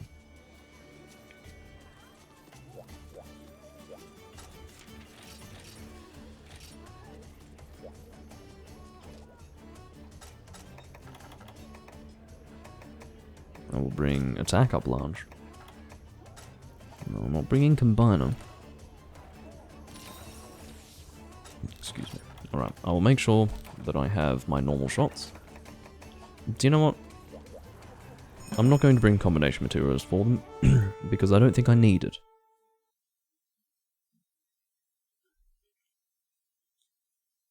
Alright, I'm just going to make sure that I am somewhere safe before I go and get another beverage.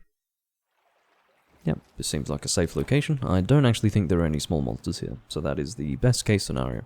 I'll be back in a moment.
I've returned and Berserk was almost dead. He is now not almost dead.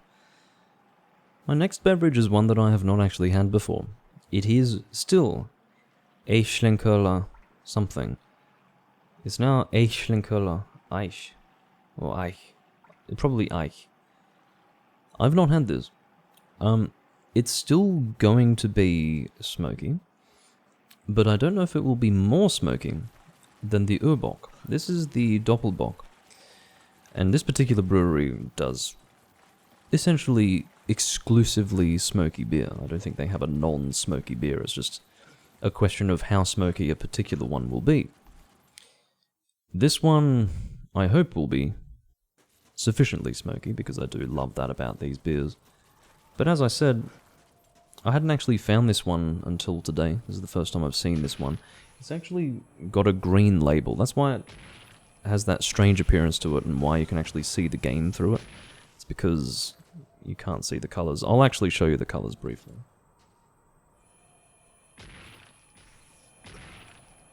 That's it. Almost looks a little Christmassy, doesn't it? But, there you go. How often do you drink outside of the live stream?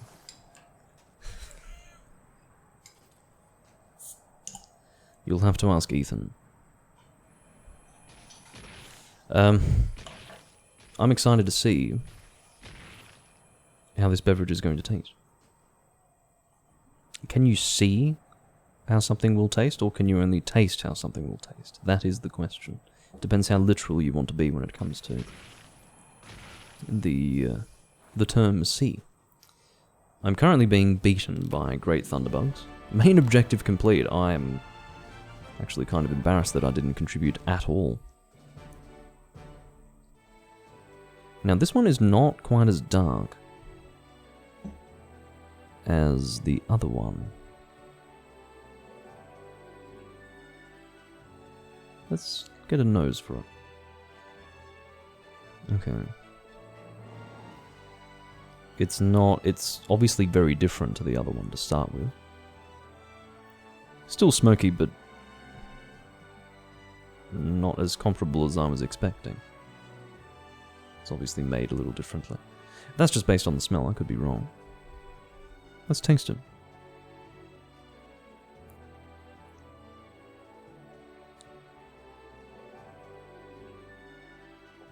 Wow. That tastes more like a Belgian triple. Or even quadruple, actually. It's quite nice. I like that. It's not as smoky as the Urbach, I don't think. But it's still smoky. I would say it's almost like a smoky version of a Belgian quadruple. And that's just based on my perspective. It could actually not be entirely accurate to say that, I don't know. Hopefully these guys don't think that I was intentionally leeching on that quest. I certainly wasn't. I don't have a need to leech, but anyway.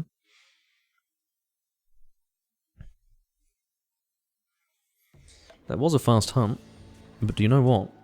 I managed to get out of a Kirin hunt, which is a good thing. I don't like that monster. I don't enjoy fighting him.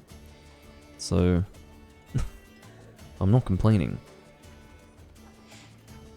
I'm not too sure how I feel about this beer. There's nothing wrong with it.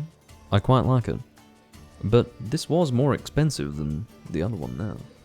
So that one was $12, this one's $15, and I have absolutely no reason to spend more on something like this. I'd say this is just a more special brew, for one reason or another, but in terms of the flavour, while it is nice, it's not worth the extra money. Not for me.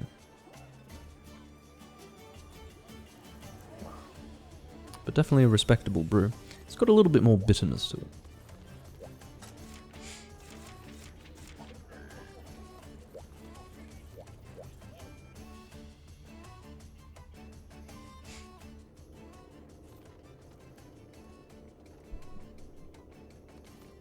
But yeah, I'll probably just keep hunting until I'm done with my beers, and then that'll do me.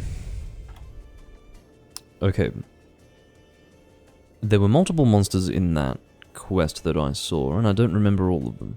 What I do remember is that the choice of weapon probably won't matter all that much, so I will pick this. This should work perfectly fine. Hopefully these people don't harbour ill feelings towards me for having literally not contributed to the last hunt whatsoever.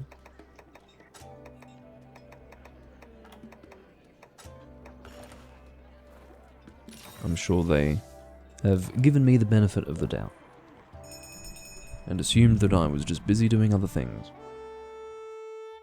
Which I was.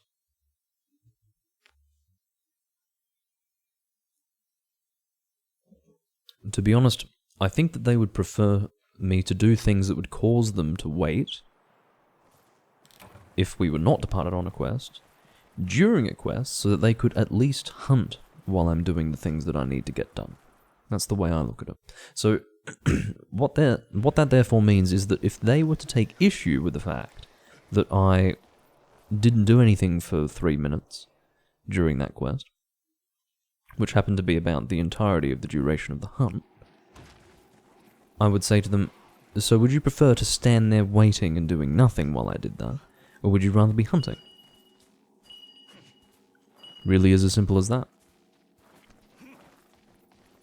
Quite frankly, I'm sure they would balk in both scenarios, but you can't have it both ways, darling. So, quite frankly, you can shut your mouth.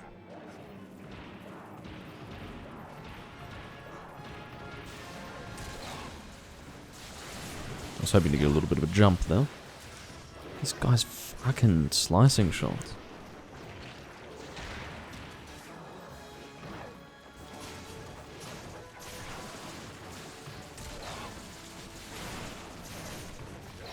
I feel like I've used a bit too much sword and shield now. Did I roll through that? I must have rolled through that. I don't believe... Oh, maybe I do have the ability to... I do have high-grade earplugs, okay. While the roar was... Or, excuse me, while the roll was well-timed. Wasn't that well-timed.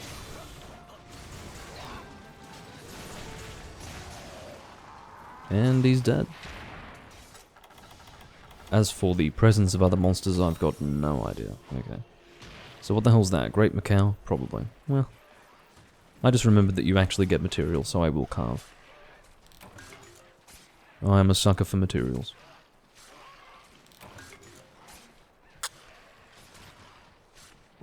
Ketchawacha didn't really get much of a chance to do anything during that hunt. Or during that confrontation. I like to use the term hunt to refer to a quest, rather than an individual confrontation with a monster that is only part of the quest. That's because it gets confusing as to what I actually mean when I say hunt. I'm going to use hunt as a noun rather than a verb, then yes, it should refer to a quest. It should be synonymous with the word quest. Think of it as a Monster Hunter specific term. That was really excessive for a Great Macau, that gigantic nuclear explosion. I'm flinching to no end.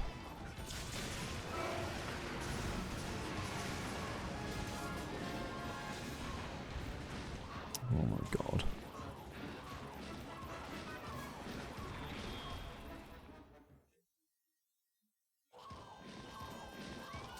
Leave it to me. There are some fireworks going off outside. I'm not sure what the occasion is. But I live close to a park where they sometimes let off fireworks, so... What the fuck? Okay, I wasn't too sure if he had gone down or not. I'm glad that I didn't jump down only to find out that he was here all along. And I think that's a dead Macau? That's a dramatic way for him to die. I don't think I could be bothered going down and carving him, actually. When I'm in this location, I just wish I was playing For Ultimate. I do enjoy For Ultimate. I love that game. You know, there are aspects to it that make me want to rip my hair out and that make me very disappointed, but generally speaking, as a Monster Hunter game, I do love it. So, it makes me sad that I can't play it very often. But my point is that I don't almost never play it because I dislike it. It's because there's no one to play with. That is the reason. Oh, and also it's difficult to record smoothly with my computer. It's a very demanding game. God, those fireworks are really going. I wonder if they'll be audible in the microphone.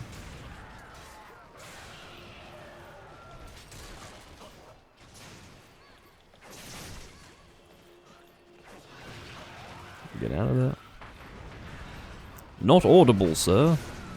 Thanks for letting us know. Or letting me know, rather.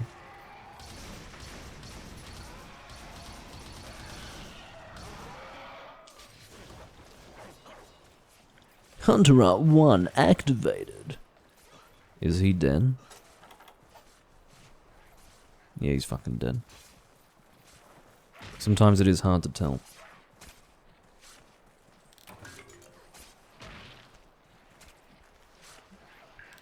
What makes it especially hard to tell in this game is that for some strange reason, and I don't know why they chose to do this, I will never understand it. Must have something to do with the desire to achieve realism in the game. Or achieve a level of realism anyway. But when a monster has died, you cannot walk through the physical body until it has completed the death animation. That is unique to Monster Hunter Generations and Generations Ultimate. Or at least it was before it. Let's phrase it this way. They were the first games to do that.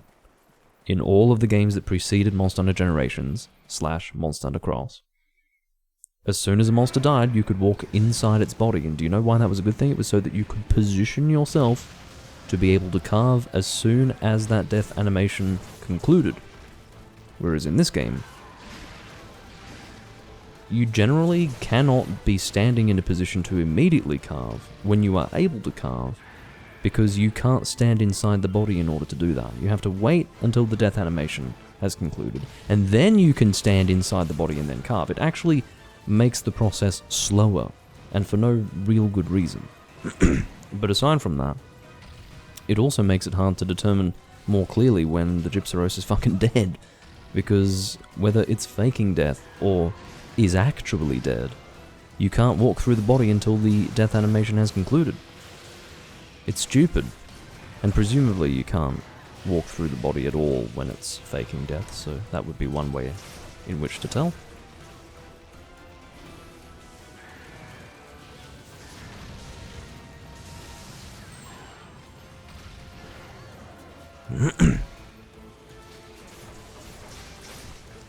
I keep going to use one of these hunter arts, and then I realize that I have general use ones. I'm keeping them there because, I don't know, what if I want to use this as my joke weapon roulette thing again? And by thing, I mean armor set. It has to be said that that explosion is so over the top. I'm usually the person performing that explosion, or causing the explosion to occur. So I'm standing far away from it when it goes off, but when you are actually standing near to the monster and fighting it, and that explosion goes off, it's crazy. It's absolutely ridiculous. You don't see many people using it. I can say that with some confidence because it feels almost like a new experience to be so close to the explosion going off. So yeah, when I see it, usually it's when I'm far away. I'm gonna try and get close to that face.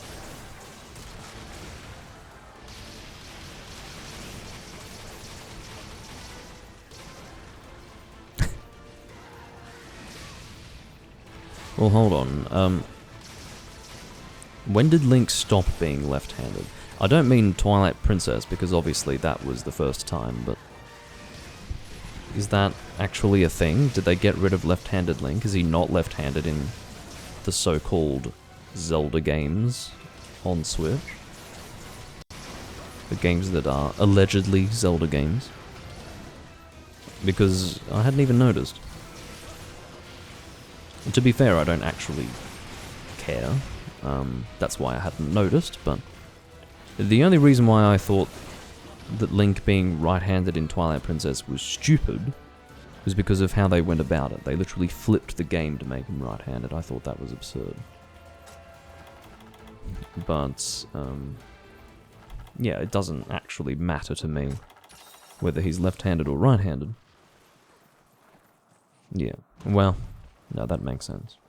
Skyward Sword obviously would have a right-handed Link for the same reason that Twilight Princess on the Wii would have a right-handed Link.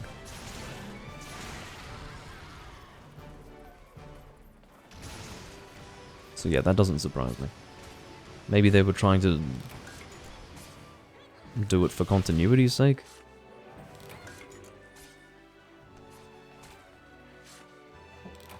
It was just easier to have him be right-handed after they had done it for the Wii version of Twilight Princess and for Skyward Sword.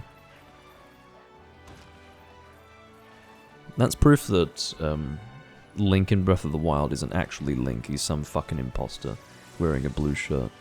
Like, what's the blue shirt about? I'm not going to go and do this rant in depth. I've done it enough in all of my Zelda livestream playthroughs, but what the fuck is with the blue shirt? Can someone tell me? Why have your character... It's like suddenly deciding that Mario's going to wear green. Because, I don't know, reboot. Fuck off. I don't like Mario. And I wouldn't want to see him suddenly wear a different color. It wouldn't make any sense. So, and given that I kind of like Link, in a way, I do and I don't. But I do, generally speaking. If someone put a gun to my head and asked me if I liked him, I'd say I'd like him, but... You know, why change his color? What's wrong with Nintendo? Yeah, it's a fucking reboot, alright.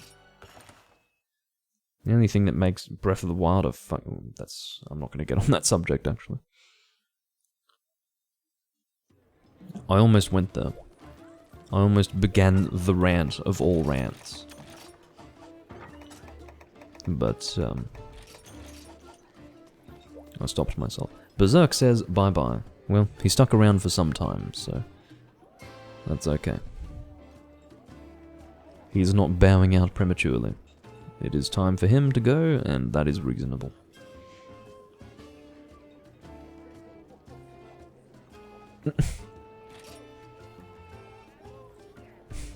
Alchemist says, thanks for hunting, and Berserk said, me too.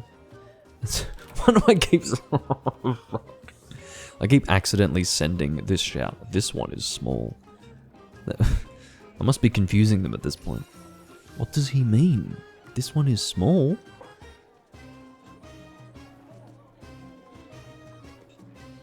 Anyway. It's just a funny thing to randomly say. Just out of nowhere. This one is small. What? What does he mean? What's he talking about?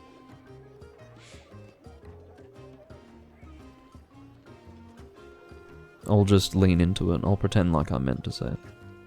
If anyone questions it. Pointing at the hunter's crotch. Well, yes, Peaberry, that's a female character. Doesn't get much smaller than that. Alright. We've got... whatever it's called. Hyperhermitor. Alliteration. Very cute. Alright. What haven't I used in this recording? I immediately realised that I hadn't used Insectglaive, but I don't feel like using it. Actually, okay, I'll use it. I'll get it off my chest. Or rather, I'll tick the box and then it's done. Over and done with. Thunder, right? Yes.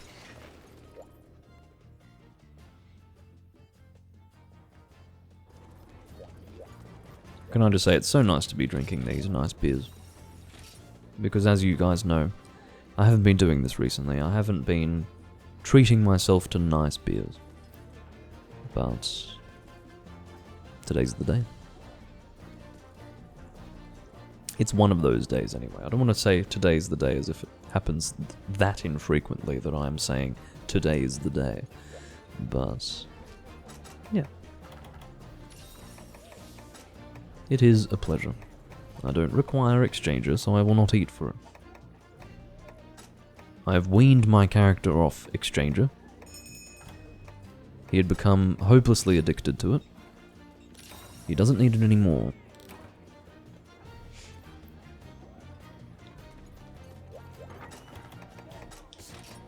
Alright.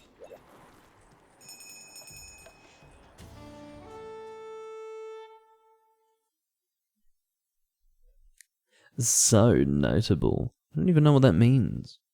Oh, I get it. The next page of my notebook is whispering to me, Squiggle. Get it? Notebook? So noteworthy?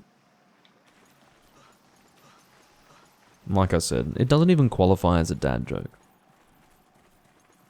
And I'll tell you why. It's because it's not even a joke. It's just... I don't know. I'm not going to say that a joke needs to be funny in order to be a joke, because obviously humor is subjective, but sometimes if the attempt is so pathetic that it just doesn't even deserve to be acknowledged, then yeah, I think at that point it's not a joke. It's just a stupid statement of some kind. I couldn't have taken the longest route to get there. I was actually one area away from where the monster was. And instead of going from one area to another, I went through, I think, 4 areas. Maybe 3. That's quite sad.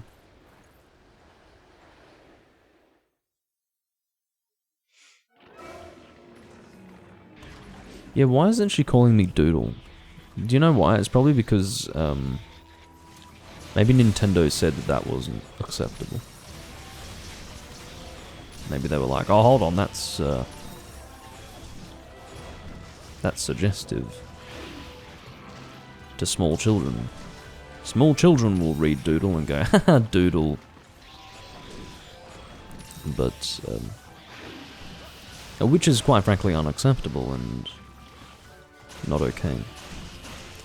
Or we could look at it differently. We could say that this hunter is Squiggle to Guildmom, whereas the 4 Ultimate Hunter is Doodle. What does that mean? I will let the fanfic writers work that out for themselves. In fact, they can inform us as to what the difference is. But I have a feeling that Doodle has more intimacy associated with it than Squiggle. And that's my assumption. So I don't know why I've made that assumption. Plucked it out of the ether, I suppose.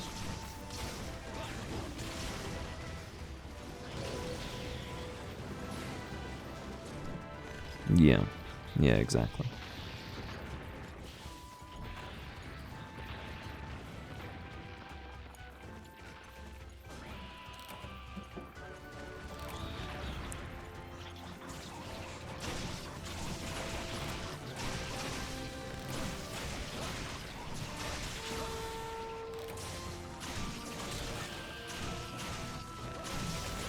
It's a little confusing that we are not the hunter from 4 Ultima. Can I just say that? That's really confusing, because the lore sort of states that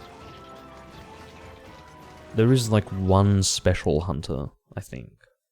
And that one special hunter who is stronger than all the others only appears very occasionally. So, I don't know. But having said that, I don't know much about the lore, and if there's one thing that I know about Japanese game companies and maintaining the integrity of lore in their video games over a long period of time, it's that they don't do that, but the fans always find a way to make it work. They always find a way.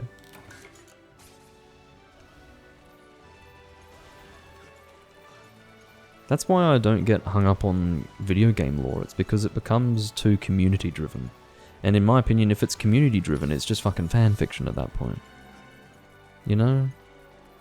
Like, if I could trust that the game story was something that was being adhered to strictly by the people making the games, maybe I'd get on board, but it's when you can't be sure of that. And it's not cynicism that leads me to that feeling about it, it's fucking realism. Sometimes they just want to make a game and they need some sort of setting. It doesn't need to be. It doesn't need to tie in accurately or be consistent or have some sort of logical continuity. It just needs to exist as some context for the video game that they're making. So, there you are. That was a Gold Crown Small. which was my first gold crown small for this monster.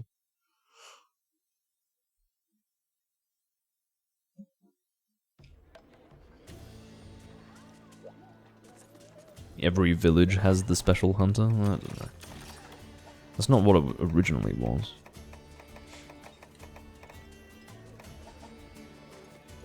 One thing that I want to look into... Well, I don't really want to look into it because I don't care that much. Like I said, I'm not that enamored with Monster Hunter lore. But what I do know is that Monster Hunter lore is not as widely delved into as perhaps lore in the Souls series or things of that sort. But I have a feeling that first gen Monster Hunter lore is quite rich. And what I'd like to know is where all of these locations fit in together. Now, I came to realize that both Mindguard and Dundorma exist within, I suppose you could say, a territory or a country called Redland.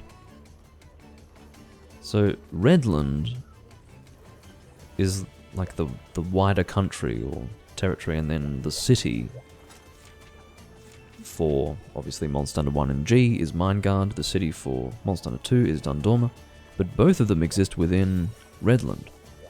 So it makes me wonder just how many places are within Redland. Is all of this in Redland?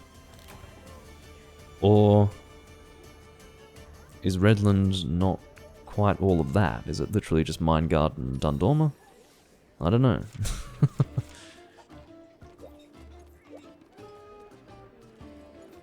Well, I don't know what Trade is. I thought Trade was just the location where Fatalis was. I thought that was like a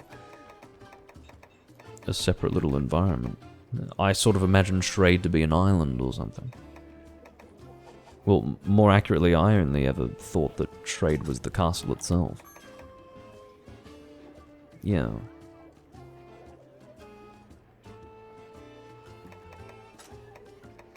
Well, I thought it was just the castle. The Kingdom of Shrade? Yeah, that's a reasonable assumption to make. If it's Castle Shrade, then is the kingdom itself Shrade, and is that where Monster Hunter takes place? I don't know. I'm sure that there are answers to these questions. I don't know what was put on the board, so I will use something generic. Such as this. Fanfic territory. Yeah, it is. But I don't know, I just sort of imagined that Castle Shrade... So, Castle Shrade to me, if it is the residence of Fatalis, it's probably not a castle that's still in use, so I sort of imagined that maybe it would be part of some disused... Well, obviously the castle is disused, but maybe it's part of an old society, or an old land, or an old island, or something like that. An old kingdom that no longer exists. So... Like, Monster Hunter is not fucking post-apocalyptic, it's very much lived in. So, I don't know if Shrade would be the actual world itself.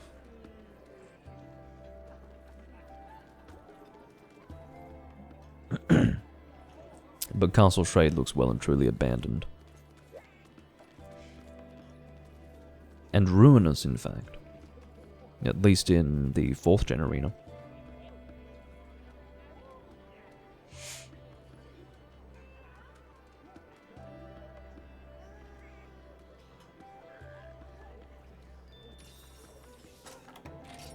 What am I hunting? Surely I would have... Oh, really? Share the load. And the reward. Ha ha ha ha. That put a smile on my face. Light-hearted quest name.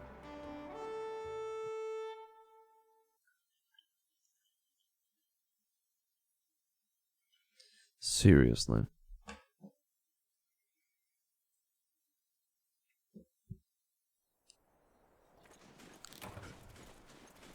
Maybe it's better to have that than hunt the nibble snarf. I will accept that. Instead of making fun of it, maybe I could just say, it could technically be worse. Hey Yamatori.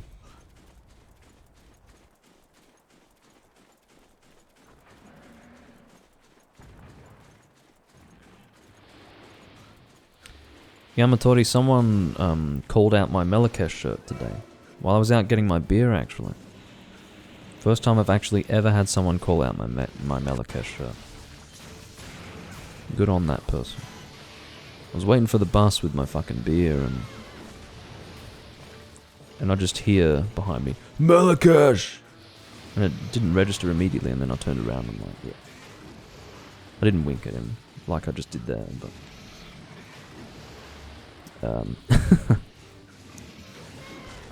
yeah, I just gave him a head nod. I'm used to having my shirts be recognized, but for some reason my Melakesh shirt specifically has not been recognized, so that was nice. My favorite memory, this was going back to 2015, my favorite memory relating to a shirt was, there was an armored vehicle that was transporting cash. And it stopped on the side of the road, and like they didn't make a stop, okay? It was not a special stop, or rather they were not stopping for business. They stopped so that the driver could get out of the truck and say hi to me because I was wearing a Mayhem shirt, De Mysterious Dom Satanas. And I was like, I love the shirt, man. You know, and it wasn't like a lengthy conversation, just sort of like a recognition. And then he got back in his truck and drove off. This was an armored cash vehicle. So, yeah, I liked that. That's cool.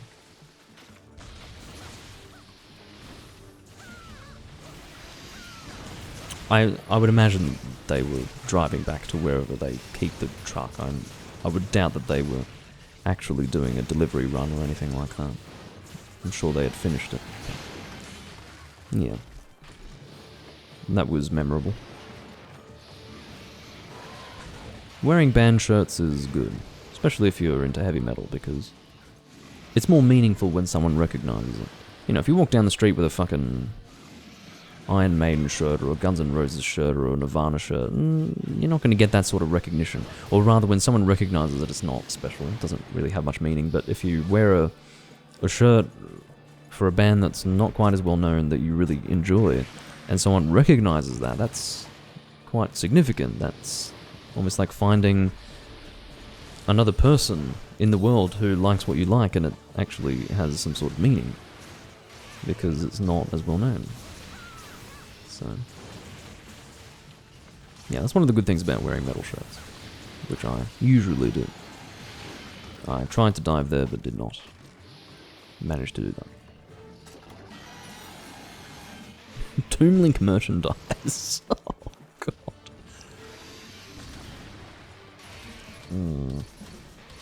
I hope I never get to that point. If I do get to that point, I'll try to do something funny. Doomlink merchandise. That's scary.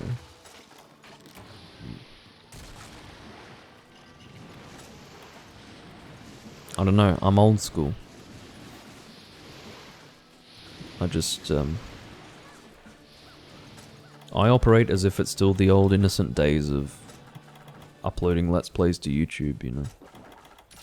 The only way in I did not intend to consume that. The only way in which I've modernized is by live streaming and by being physically present with a webcam. Those are the only ways in which I've modernized. Everything else is old school, and the idea of having merchandise creeps me out. But anyway.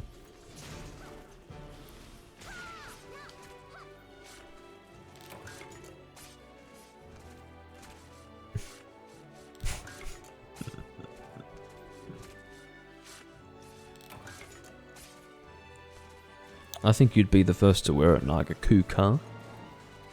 I think you'd fucking order 3 of them.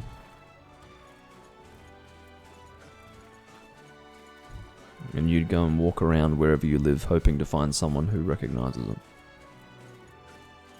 Yeah, I watched Doomlink too.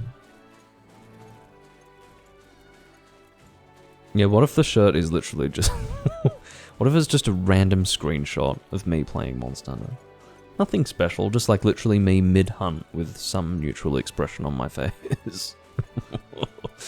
Just do that. Just don't even have it be good.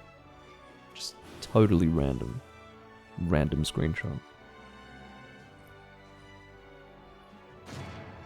Oh, Yamatori. I would never see Mayhem nowadays. And quite frankly, even seeing them when Maniac was still there, I probably wouldn't have, but at least Maniac was there from the early days, like with the Death Crush EP, but like Attila? I don't know if it's better to have Attila all dressed up in some ridiculous outfit, or to have him turn up on stage in sunglasses wearing a fucking plastic skull and crossbones necklace. I'm not sure which is more unpleasant to look at. But, anyway. The only reason why they kept with Attila was because he isn't mentally disturbed. Which therefore means he's easier to rely on. As a bandmate. Whereas Maniac was not that reliable, but anyway. Is there a gen quest? No, gen is exclusively 3rd gen. Get it? Yeah. He is a 3rd generation monster. So, you do have a 4th generation version, which is Darren, but for some reason they didn't include him in Generations Ultimate. I do not know why. It doesn't make any sense to me. Oh god. Do you know what it is? They decided that Lao Shanlung would be a better addition to the game than Darren Moran. Think about that for a moment. Especially from the perspective of someone like me, fighting Lao Shanlung in Monster Hunter 1, Monster Hunter G, Monster Hunter Freedom, Monster Hunter Freedom 2, Monster Hunter Freedom Unite, and here I am in Monster Hunter Generations Ultimate, and I'm getting more Lao Shanlung instead of Darren fucking Moran. I mean, that's an insult. To put it lightly, that is a fucking insult. And I actually won't forgive Capcom for having done that. Cannot forgive them.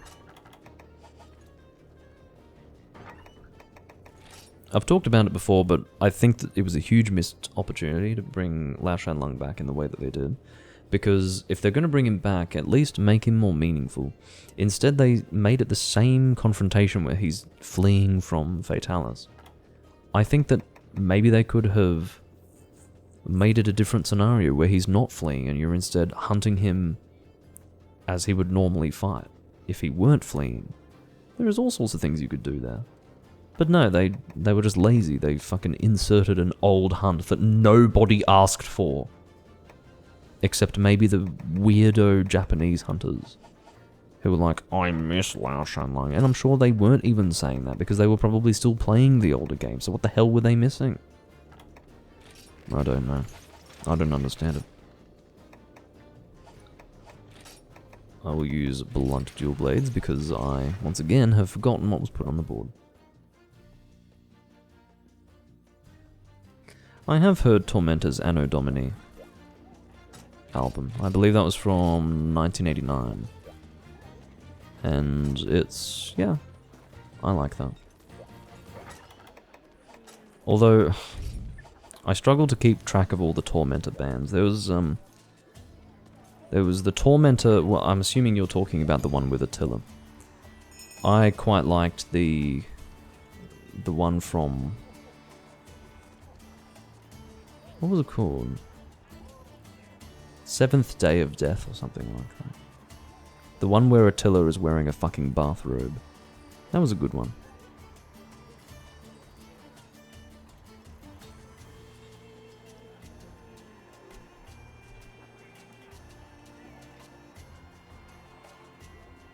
I think Hellhammer was drumming on that Anno Domini album. I think. Unless I've confused that with a different album. Maybe it was just Attila on that album. But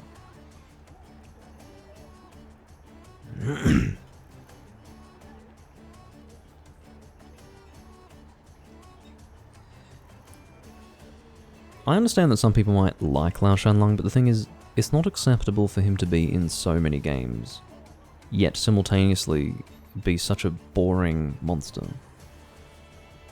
I don't think it was a good move to put him in this game, because he's not worthy of the nostalgia. If there is a nostalgic attachment to him, fine. But that nostalgia, in my opinion, does not counterbalance the boredom-inducing nature of his fight. It just doesn't.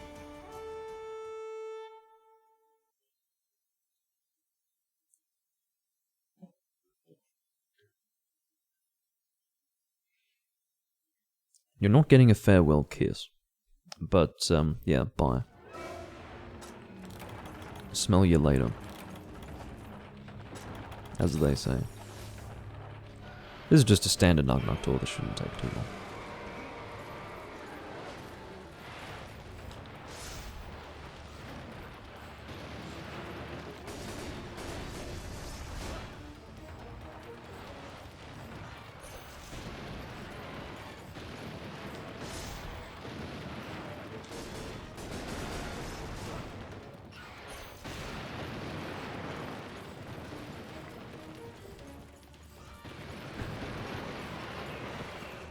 Oh yeah, the other Tormentor band that I was talking about being confused about was the one that predated Creator. And they obviously predated the Attila band. They were cool. I loved the German scene, they were very good. Like the old thrash German scene.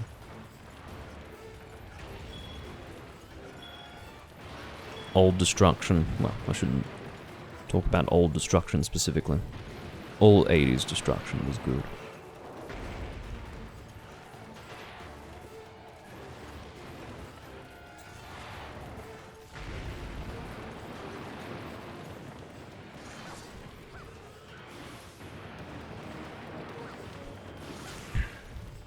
I'm not sure what you're doing. Okay, maybe you're attacking the Apsaurus. If you're attacking the Apsaurus, then I understand.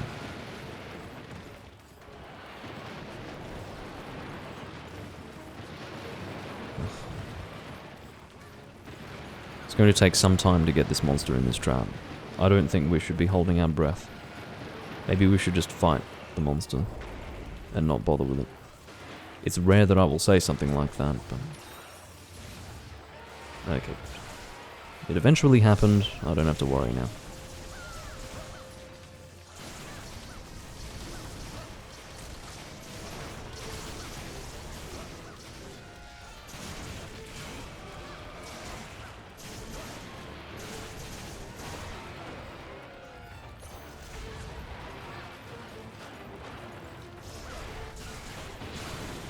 I attacked a little bit too soon there. If you're going to do that opening attack, you should at least be within range to get most of the hits out. Because there's a big rotating flurry of strikes that come out. So you should at least be getting those off. Yes, it's a good attack for closing the distance, but it's also a missed opportunity of damage if you are too far away. Look, I would say in terms of weapon designs, or weapon design for Acantor weapons, they're pretty good. I don't know which game the dual blades were first brought in. I don't think they were in Portable Third. I'm quite sure that it would have either been 4 Ultimate, or Generations that the Acantor dual blades were first brought in. But I like it too. They sort of, the way the teeth sort of cross, they sort of do that. And yeah, it's a good look for sure. I need a destruction shot. I need a Sentence of Death destruction shot. You know, with the 3 guys on the front. I need that. Been wanting that for as long as I can remember.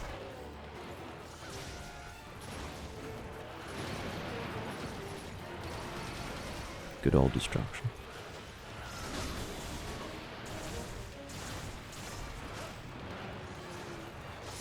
They are in Portable Therm. Okay. I never got them in Portable Therm. To be honest, I don't really think the Acantor weapons were very much worth using prior to Bludgeoner being an option as a skill. So, yeah. Were they entirely unviable? No. But were they good? No. In my opinion, in any game that doesn't have Bludgeoner as an option, you'd be better off either using a good raw weapon or a status weapon.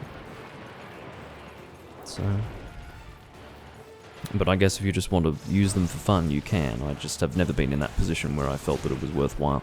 For me, the poor sharpness was always too poor in order for me to enjoy using those weapons. I always felt that I was losing out on too much damage for it to be effective, and that has in turn affected my ability to enjoy using it, so that's the situation. Himari Nyuri informs the chat that they have just eaten a big Borgar, which is great. I didn't need to sharpen my blade because the monster was dead, but I'll tell you what, my sharpness is very low at the moment.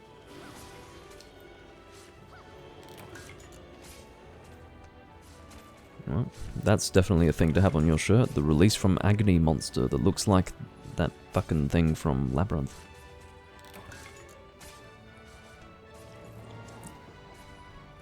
That would, you know, I don't actually have anything quite as over the top as the Release from Agony creature on any of my shirts.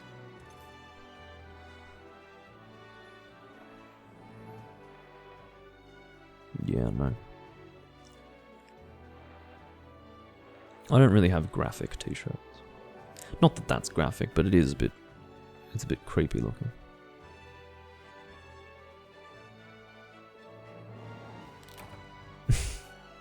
Yeah, that laser beam firing out of the Agnaktor at such a long range is... it is intimidating, yeah, I agree. But also quite cool.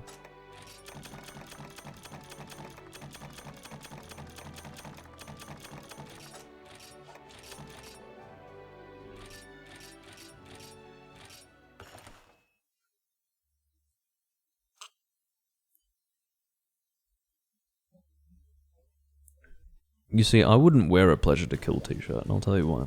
It's too obvious. I'm a bit... I don't know what it is. I wouldn't wear a really well-known albums t-shirt because it's just too... I'd rather wear something a bit different. So you'd see me with an Endless Pain t-shirt, you know, if I could find one. And do you know what? I prefer the Endless Pain album to Pleasure to Kill. Pleasure to Kill is a fucking excellent album, but I have a soft spot for Pleasure to Kill. That's an album. That album... and it also has Total Death on it. Total Death is...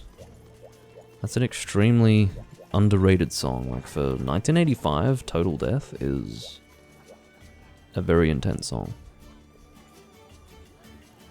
It predates a lot of... a lot of the extreme metal that people consider to be the originators, in other words.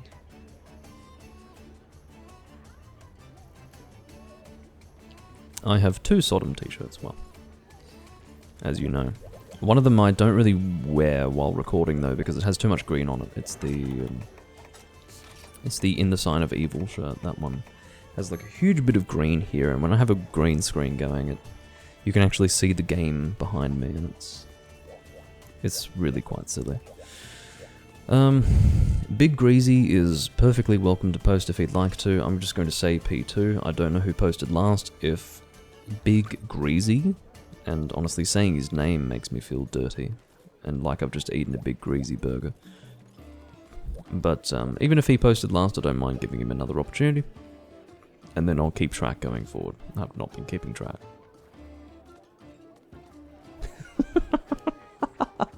Yeah, that's, yeah, can do that. Streamline the experience. Have less of Doomlink on the screen, just Doomlink's head. I'll just wear a fucking green gimp suit, and it'll just be my head. It won't even be my hair. I'll tuck my hair into, like, this little green hood, and you'll just have my face.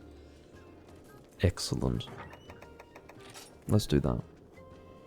That is actually a good Halloween idea. That would be better than any sort of Halloween costume I could possibly wear. Although I have to tell you, I was really considering buying like a full costume of Shah Aznable from Gundam, like original Shah from the first Gundam, and wearing that for a fucking Halloween stream. But I realized that I would only settle for the best possible Shah helmet, which is far too expensive. So I decided not to do that. But do you know what? That's exactly how you're supposed to do it, P-Berry. You don't acknowledge it at all. You act as if nothing is happening. It's just normal. That's the way you do it.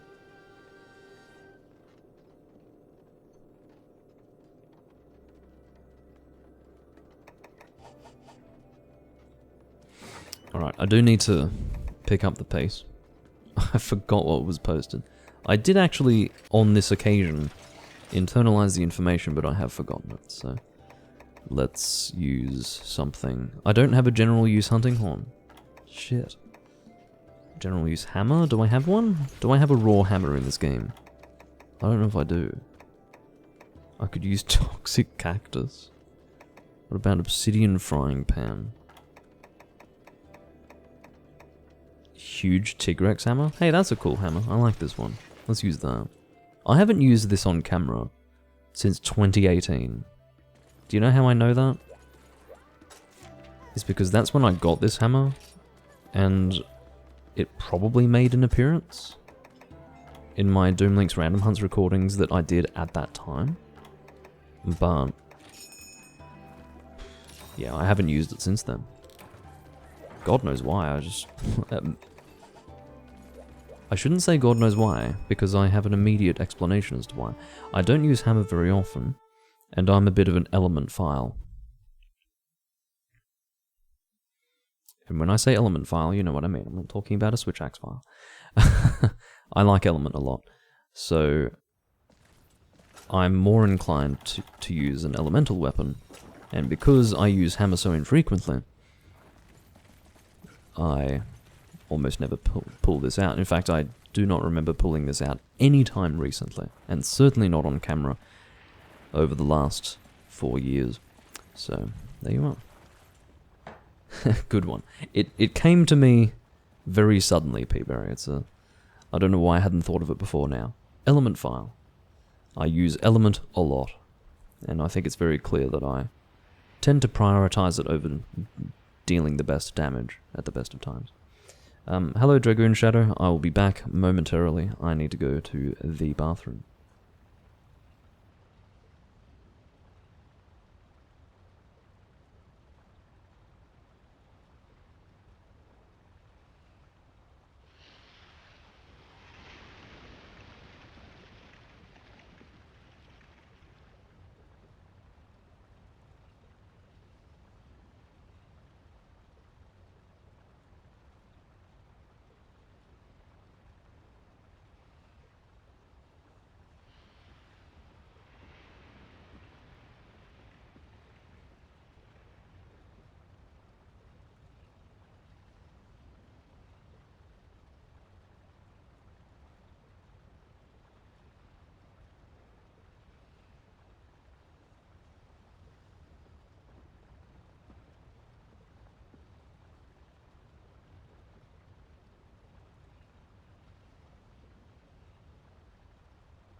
The question is, Peaberry, was his attention to the... or, well...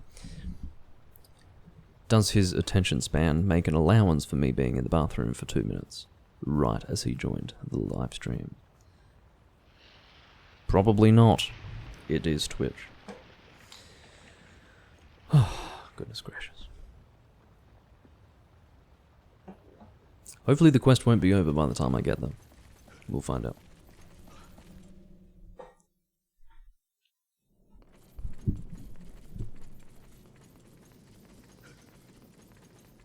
Hello, Cambrian-looking creature. I do actually like Conchu. I find them strangely cute. I don't know about you guys. Do you know what it is that makes them cute? When you enter the area with them, they go on what I can sort of refer to as their hind legs. Is it really happening? No, it's not. I was going to say, will I be able to hit this monster before? Okay, that's entirely my KO. Mine. All mine. Yeah, go for that. Yeah, I reckon it's trap time. It's good to take it. You guys are in desperate need of some Capguru. I forgot what I was even saying now. Oh yeah, so the thing with Conchu is that when you enter an area with them, they go on their hind legs and they almost wave at you with their bodies, and I find that really funny and cute. It's like a really cute greeting that they do. I don't know. I'm sure it's not meant to be a greeting. It's more like them becoming angry at you because you've entered their environment, but it's cute. It's adorable.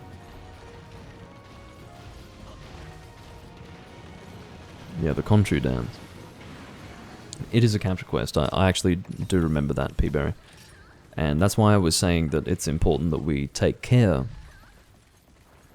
and that we keep going for the capture as often as we can. Was that a limp? I don't think it was. I'm pretty certain that it was. I don't think I'm that fucking unobservant. Oh, that's dangerous to stand on the edge when he's coming up. Oh, look, it's fucking Gravios. I don't think I've ever seen that. I haven't seen a Gravio spawn mid-quest like that. It's a funny sight to behold. Oh, so... That was really dysfunctional. I didn't really get much done in falling off there. I just fell off. Do you know how it happened? I was too busy being distracted. Stop it, mate. Stop. Fucking give it a rest, man. This is a capture quest. It's like he immediately stopped, but do you know what? Maybe he really wanted that tail cut. And he was willing to risk failure for that fucking tail cut. I will... No, no, that's not what's going on. He needs to be told immediately to fucking stop, because this is a capture quest. I'm putting down a trap now. Can I get it out? Barely? Barely? Yes. I am the MVP, and I'll tell you why. We've got foolish people like this greatsword Wonder Boy. And I don't often use the term Wonder Boy to refer to greatsword users, but that's what he is. He... quite frankly, jeopardized our success. Or was close to doing so.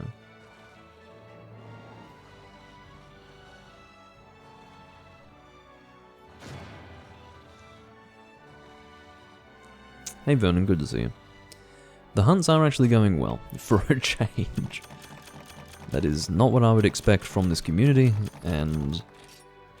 actually, oh, damn.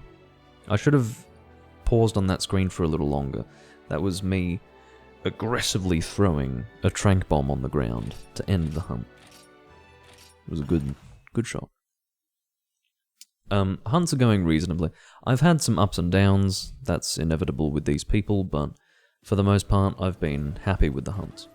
I'm actually going to use this loadout for the next hunt because this is the first time I've used this hammer in what I would assume to be at least 4 years, possibly 5. And I want to actually use it properly. I didn't really contribute much to that previous hunt, so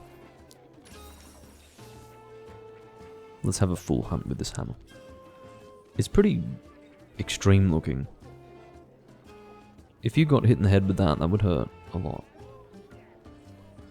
Because I imagine that it would physically hit you, and then embed into you, and then you'd have to rip it out of whatever you had embedded the hammer into. Quite a gross thought, actually.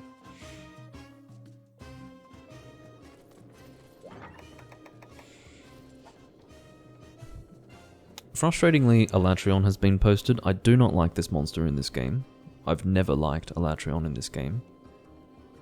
He feels like he is not in his home location, because he isn't, actually. He's been shoehorned into whatever that place is called. I don't know. He should be in the Sacred Ground. He's not. He's in the Acantor location. And as well as that, he is constantly in flight. He's almost never on the ground, and I hate that. It doesn't have to be like Tri, where he's practically only on the ground. But it also doesn't have to be like this game, where he's constantly in flight. We can find a fucking happy medium. Just a halfway point. Anyway.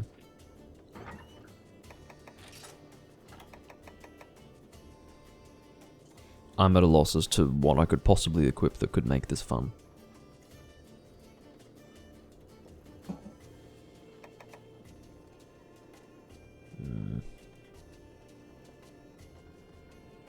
Because the thing with Blademaster loadouts is that when Alatreon is flying, I have to hit the legs and the tail, and that's no fun. But I always use ranged, so I'm at the point now where a ranged loadout is less fun than it should be.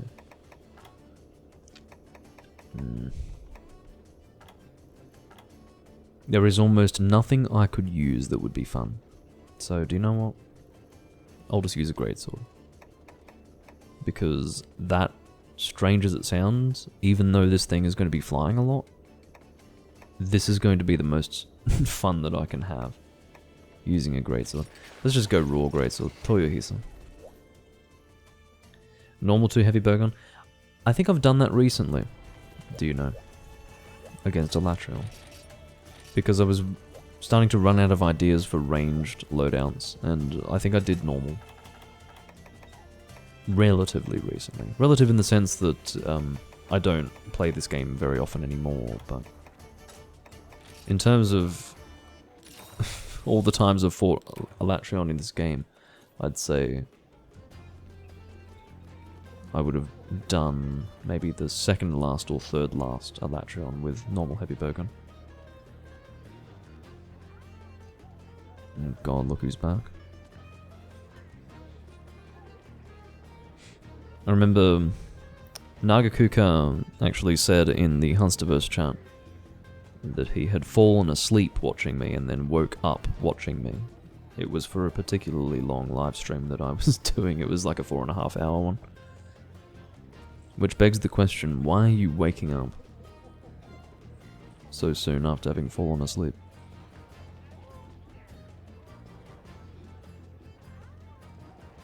Well, Dragoon, he doesn't have, like, extra attacks that makes him more annoying. It's just the way that he refuses to stay on land.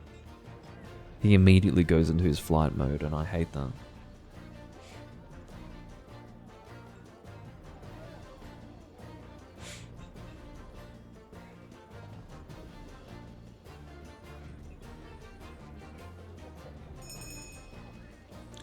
I'm one of those people who is very fortunate in that I sleep deeply and I fall asleep easily.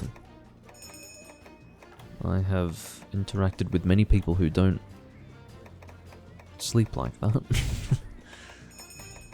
And envy that. But I don't know.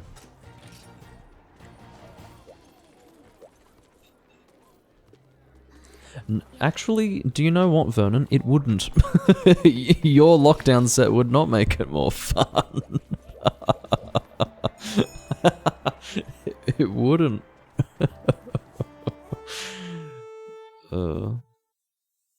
Perhaps it would make it less painful in that it would be over faster, but No, you are soft banned from you. Oh shit. We just lost a hunter. You're welcome to join if you'd like, Vernon. That's not me barring you from the room. That's just... you are soft banned from using that lockdown set in my presence.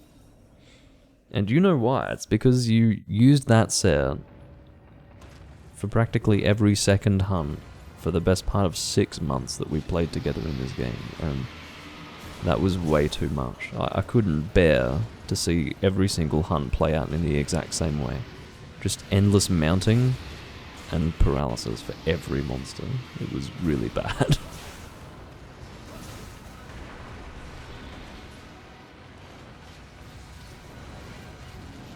It feels good using a greatsword against Elatrion again. Haven't done it recently. Just got that right between the legs. Hope you don't mind.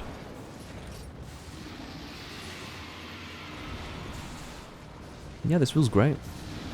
This is actually really fun, using a greatsword again.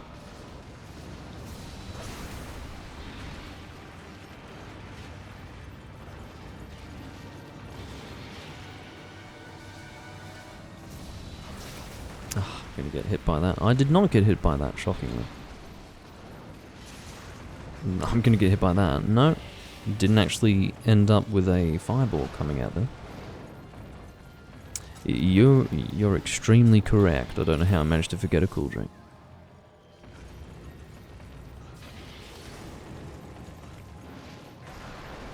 I could have pretended that I had resentment. No, I'm doing it for damage. Speaking of which, I only have one set that uses resentment, and that's my Thunder Lightbow Gun set. And I very rarely make use of it. It's a pretty cool skill though. Gives you a damage boost as long as you have red health.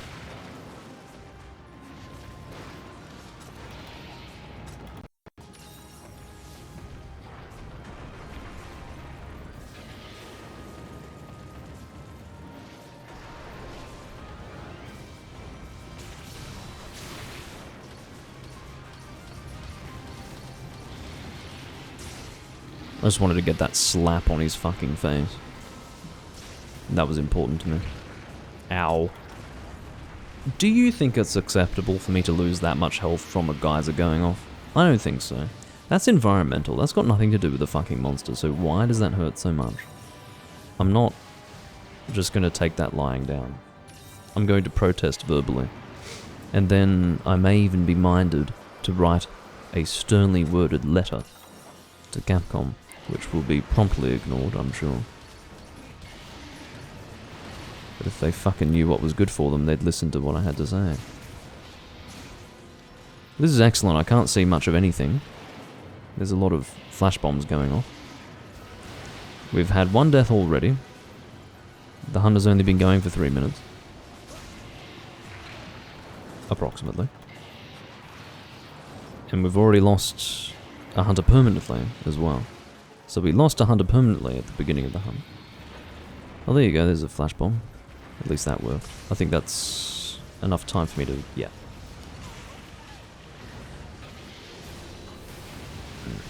No, that's on my position. I'm abandoning and leaving the room. I'm such a bad sport, but do you know what? I have no fucking regrets. I didn't even want to hunt this monster in the first place, okay? But now we've had 2 deaths in a short space of time. We've lost one of our 4 hunters, and... like what? I'm going to stay in this room? I'm not doing it.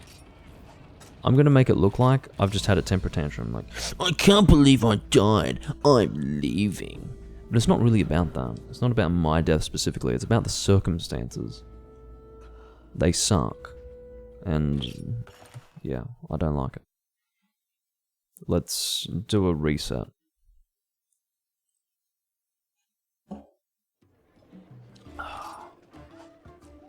Sorry, person who has been waiting.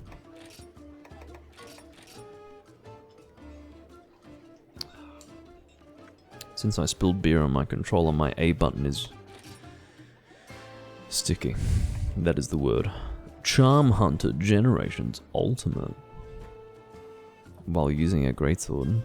What? That's what it is. Elatrion is too hard. Would you like to play, Vernon? If you would, I'll make a room, but if not, then I will look for a room.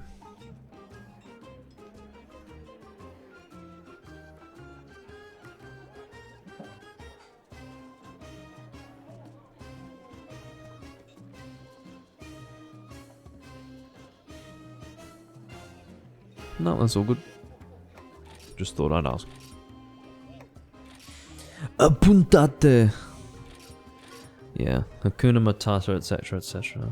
Fue puta gonorrea and... You know, ¿cómo estás? And... whatever other... Spanish things can be said.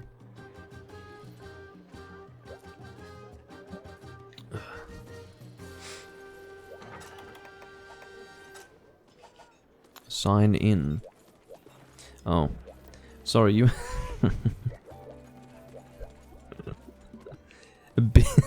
Big Greasy is back. Yeah, he's fucking back alright. Yes, I did disconnect Yamatori, and you were very quick to depart on a quest without me as soon as that happened.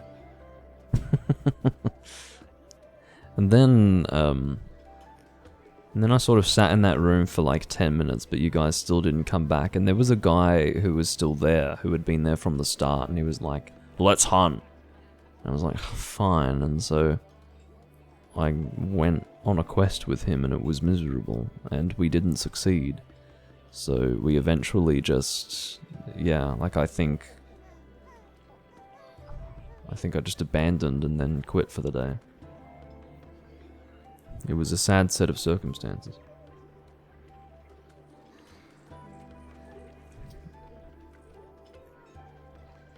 Well, as you know, reconnecting is not easy. You have to, you know, go to the city mode, and then log in, and then select all of your rooms. It literally takes like 2.5 to 3 minutes to do it. It's not an immediate process. I wish that it was.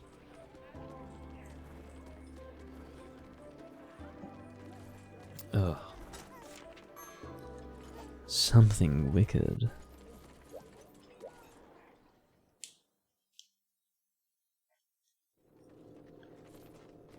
I almost did my Yoda impression. I was about to say something wicked this way comes in a Yoda voice, and then I realized that that would be beneath my dignity.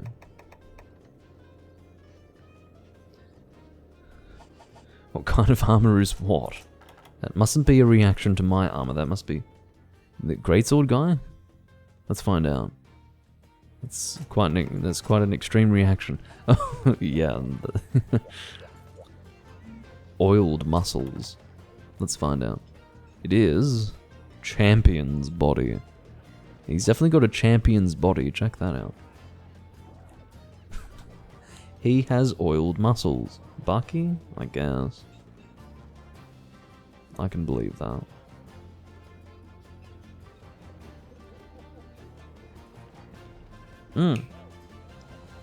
Yeah, he's got no hands, look. No hands. The dummy gloves, okay, so basically Parza has transferred his double cross character to here. Someone that I used to play with, I can't remember his name anymore. Vernon would remember the person, but probably wouldn't remember the name.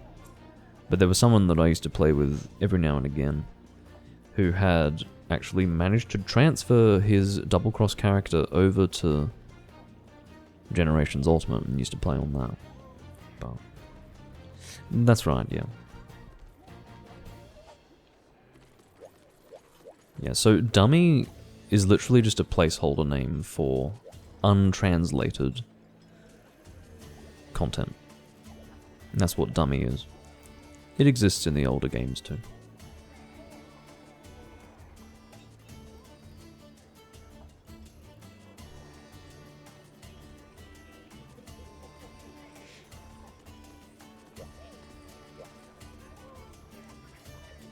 And in fact, because the armor piece doesn't even exist in this game's files, it comes up as invisible, which is pretty fun.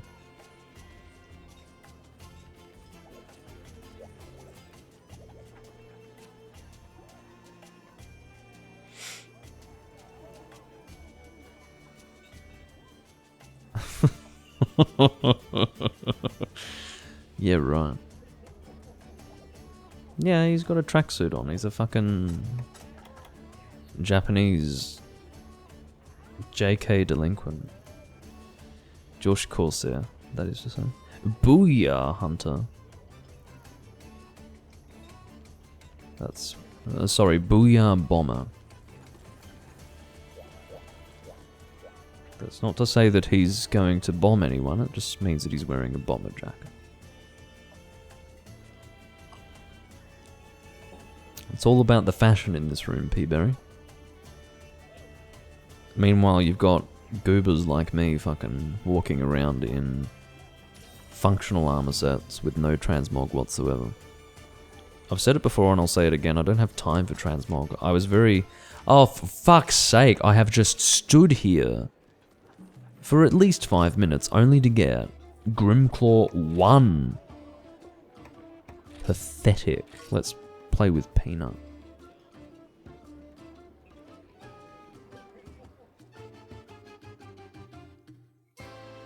But yeah, transmog is so much work in this game, and transmog's nice. I've got nothing against fashion in Monster Hunter. I think it's perfectly reasonable, but the actual time that it takes to transmog all your armor sets, I'd rather just play the game, to be honest. I don't have time for that. I just don't. It's time consuming and... yeah, a bit too much. Come on, Peanut. What do you want to do? High rank Deviant? You fucking watch. He's going to put a high rank Deviant on the board. Should I guess? He's hunter rank 128. It's either going to be Atalcar, high rank Deviant. There's a third one. There's got to be like a third fucking bread and butter quest for an HR 128. What would it be? Ugh, rack your brains, Doomlink. You can predict this. You can predict this quest. You really can. Come on. What's the third possibility? Cyanator. Maybe. Maybe? Rust Razor Cyanator. I will put all of my chips in and say, fucking Rust Razor Cyanator. Come on. You fucking watch. It's gonna be Rust Razor Cyanator.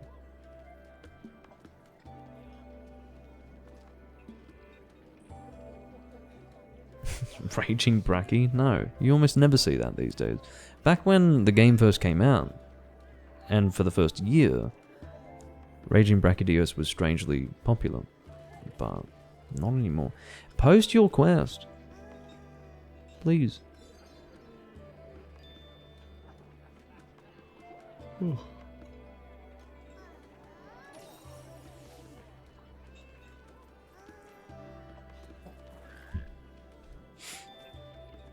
Man with Orcus Quarkus stands next to me. Look, I'm not self-inserting, but I don't want to stand that close to someone who uses that loadout. I might catch something. Very rarely, and it is rare. Stupidity can actually be contagious. So.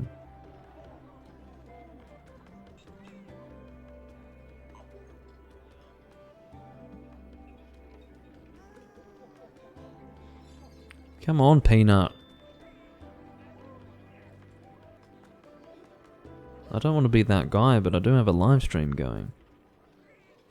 If at any time people think that I am ever hypocritical when it comes to me talking about people's impatience, well, it's slightly different with me because I've got a live stream going. But having said that, I'm still considerably more patient than your average hunter in this game. Adelkar? What the fuck is this? Harbinger of Death? It's a fucking high rank.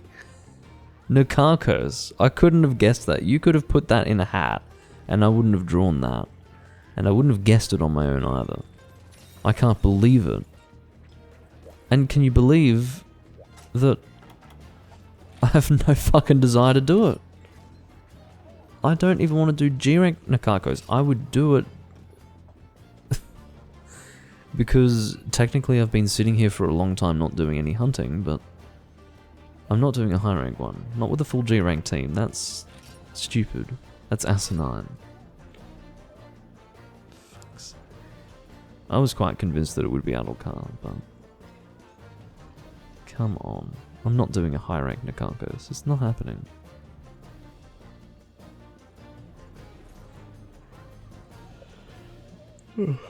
The thing is, it wouldn't need to be quick. The fact that it's quick doesn't convince me to do it. I want to do a G rank quest with a full G rank team, not a high rank quest.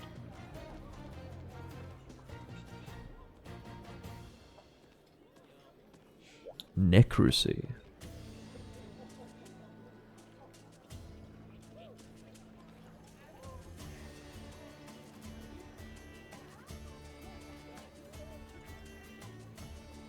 There was a time when I had joined a 3 Ultimate room, and all 4 of us had edgy names.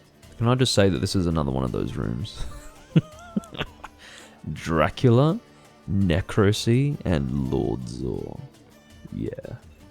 Get the fucking eyeliner out, guys. Come on.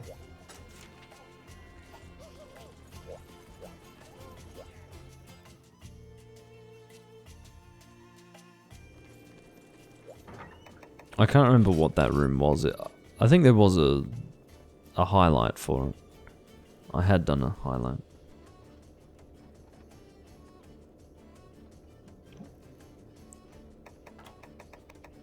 But it was similarly appropriate. Yes, my Draculestia name is technically Dracula as well.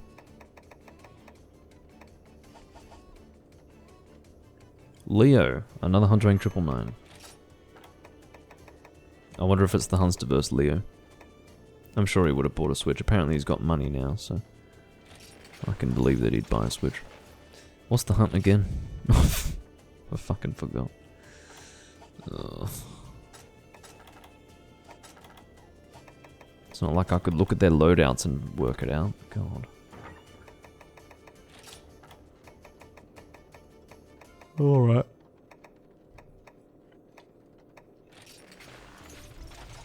I'll bring Pierce, how about that? I'll be one of those guys. Najarala? Okay. I will use something else then. I don't want to use Pierce against Najarala, that's miserable. It would still be effective, but it wouldn't make me feel good about myself. I'll use Blunt Lance. You never know. Do you know how many times I've randomly come across Yuli in Monster 3 Ultimate? It happens a lot.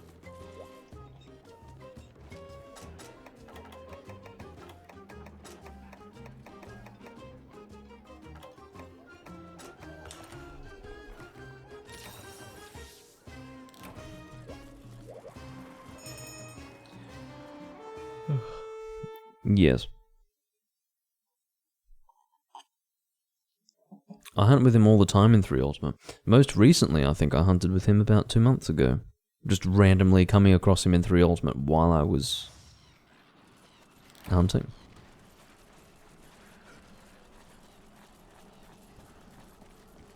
I shouldn't have gone... Oh, no, this is a fine direction to go in. What's the... It's fucking Najarala. Okay, well... I might have this be my last hunt. I actually like Leo's setup. It looks pretty cool. I mean, come on. How can you not love that? Tigrex longsword. It's so... Yeah, full Tigrex armor with Tigrex longsword looks really cool. It's very standard looking, but also very tasteful. I love the look of it. My A button is so sticky after spilling that beer. I'm so frustrated. Guys, Wii U Pro controllers are expensive. I'm pretty sure they're fucking collectible now, so... I'm pretty annoyed that I've spilt beer on this thing.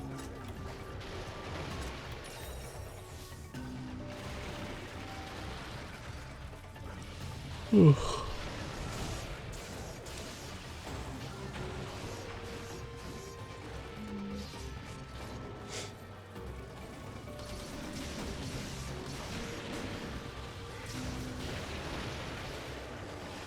feel so ineffectual right now.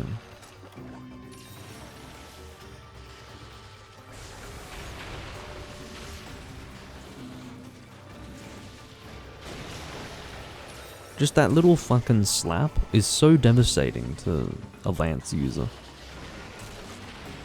Unless I anticipate it, there's nothing I can do. I'm so fucking stationary that... Ugh, anyway.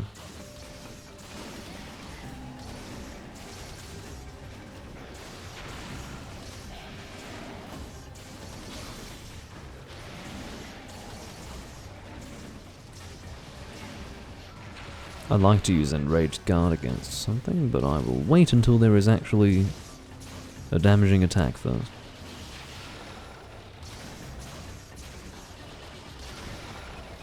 Shut up.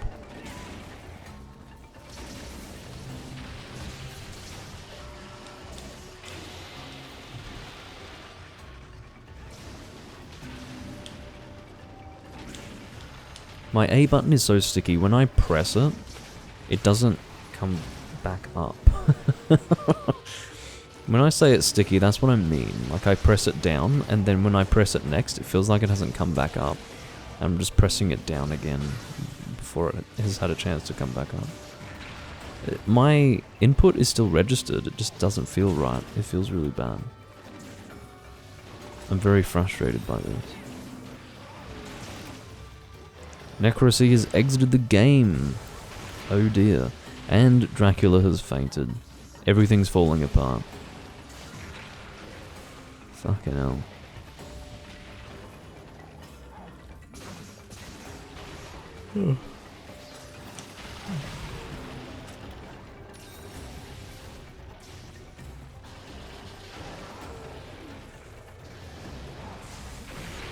Bloody hell. I didn't even... nothing within my learned skills as a hunter could have prepared me for that really extreme maneuver from that Najrala. I don't know what it is. It intimidated me and it frightened me. And I didn't know what to do. It was just this big snake thing moving aggressively in my general direction, and yeah. I was overwhelmed. Stop it, longsword guy. Guy with loadout that I really visually appreciate.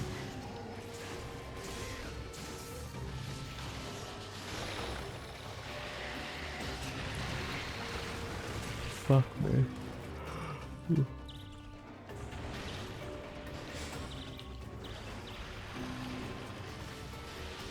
Yeah, I can always open the controller and clean it anyway. It's not the end of the world. It sort of is, because I'd rather not have to do that, but...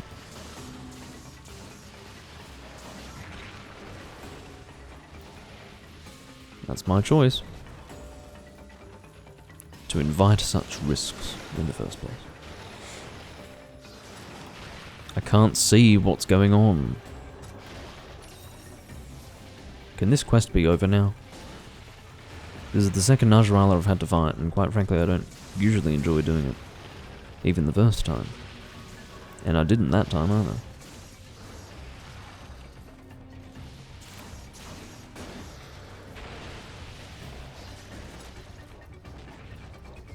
You headed off somewhere else? Yes, you are. Very obviously. That is the most conspicuous exit of a burrowing monster I've ever seen in my life. Things have certainly changed. In Baroth, you get a little puff of dirt.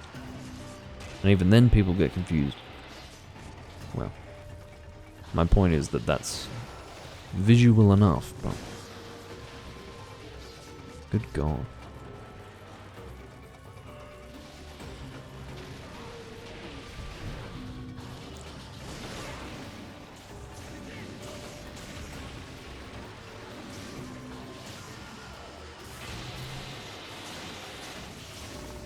Corkscrew jab. There you go. I got most of that out. I'd say that was 90 to 95% of the damage. Maybe not of the damage, but of the fucking effective frames. Help me. I might actually die. Ugh. Life pound him. Get this pink fucking monkey out of my way. I think we all did the same thing. I think we all life powdered. And consequently we were all healed very quickly. I will try to enraged guard the next damaging attack that he does. Maybe this one? Let's see if I can get in range. I reckon I can. I was out of range. I was pushed out of range. Fuck you.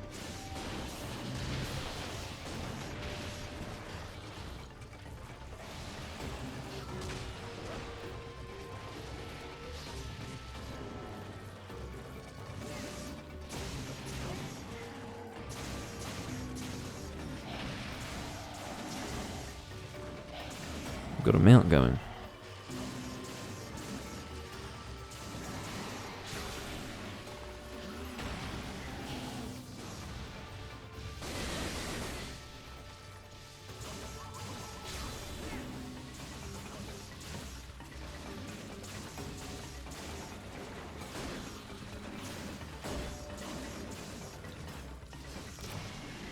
Excellent.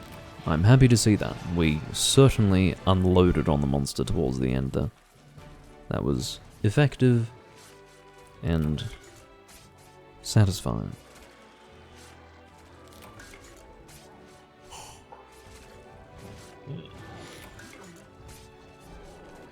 Dracula fully charges and then bounces off. What a sorry sight. True enough, but as we've established, Hyper is very hard. Very hard. So he needs to find the part of the monster that is not still armored for people with purple sharpness. As I discovered, that is apparently a sharpness level where you can still be bouncing on a Hyper. Glad you enjoyed it, Peepo. For the first time in a while, I can say that I'm glad to be back in Generations Ultimate, because when you take some time away from it, you can then just appreciate that which comes along with playing 4th generation Monster Hunter. There is a smoothness, there is a modernness. It's nice. Definitely fun to play. Alrighty. I do thank you all for watching. I'll see you when I'm next recording. Who knows when that will be? Well, it won't be tomorrow, and it won't be the day after. That I can guarantee you, at least. But I do thank you all for being here. And I'll see you next time. Bye-bye for now.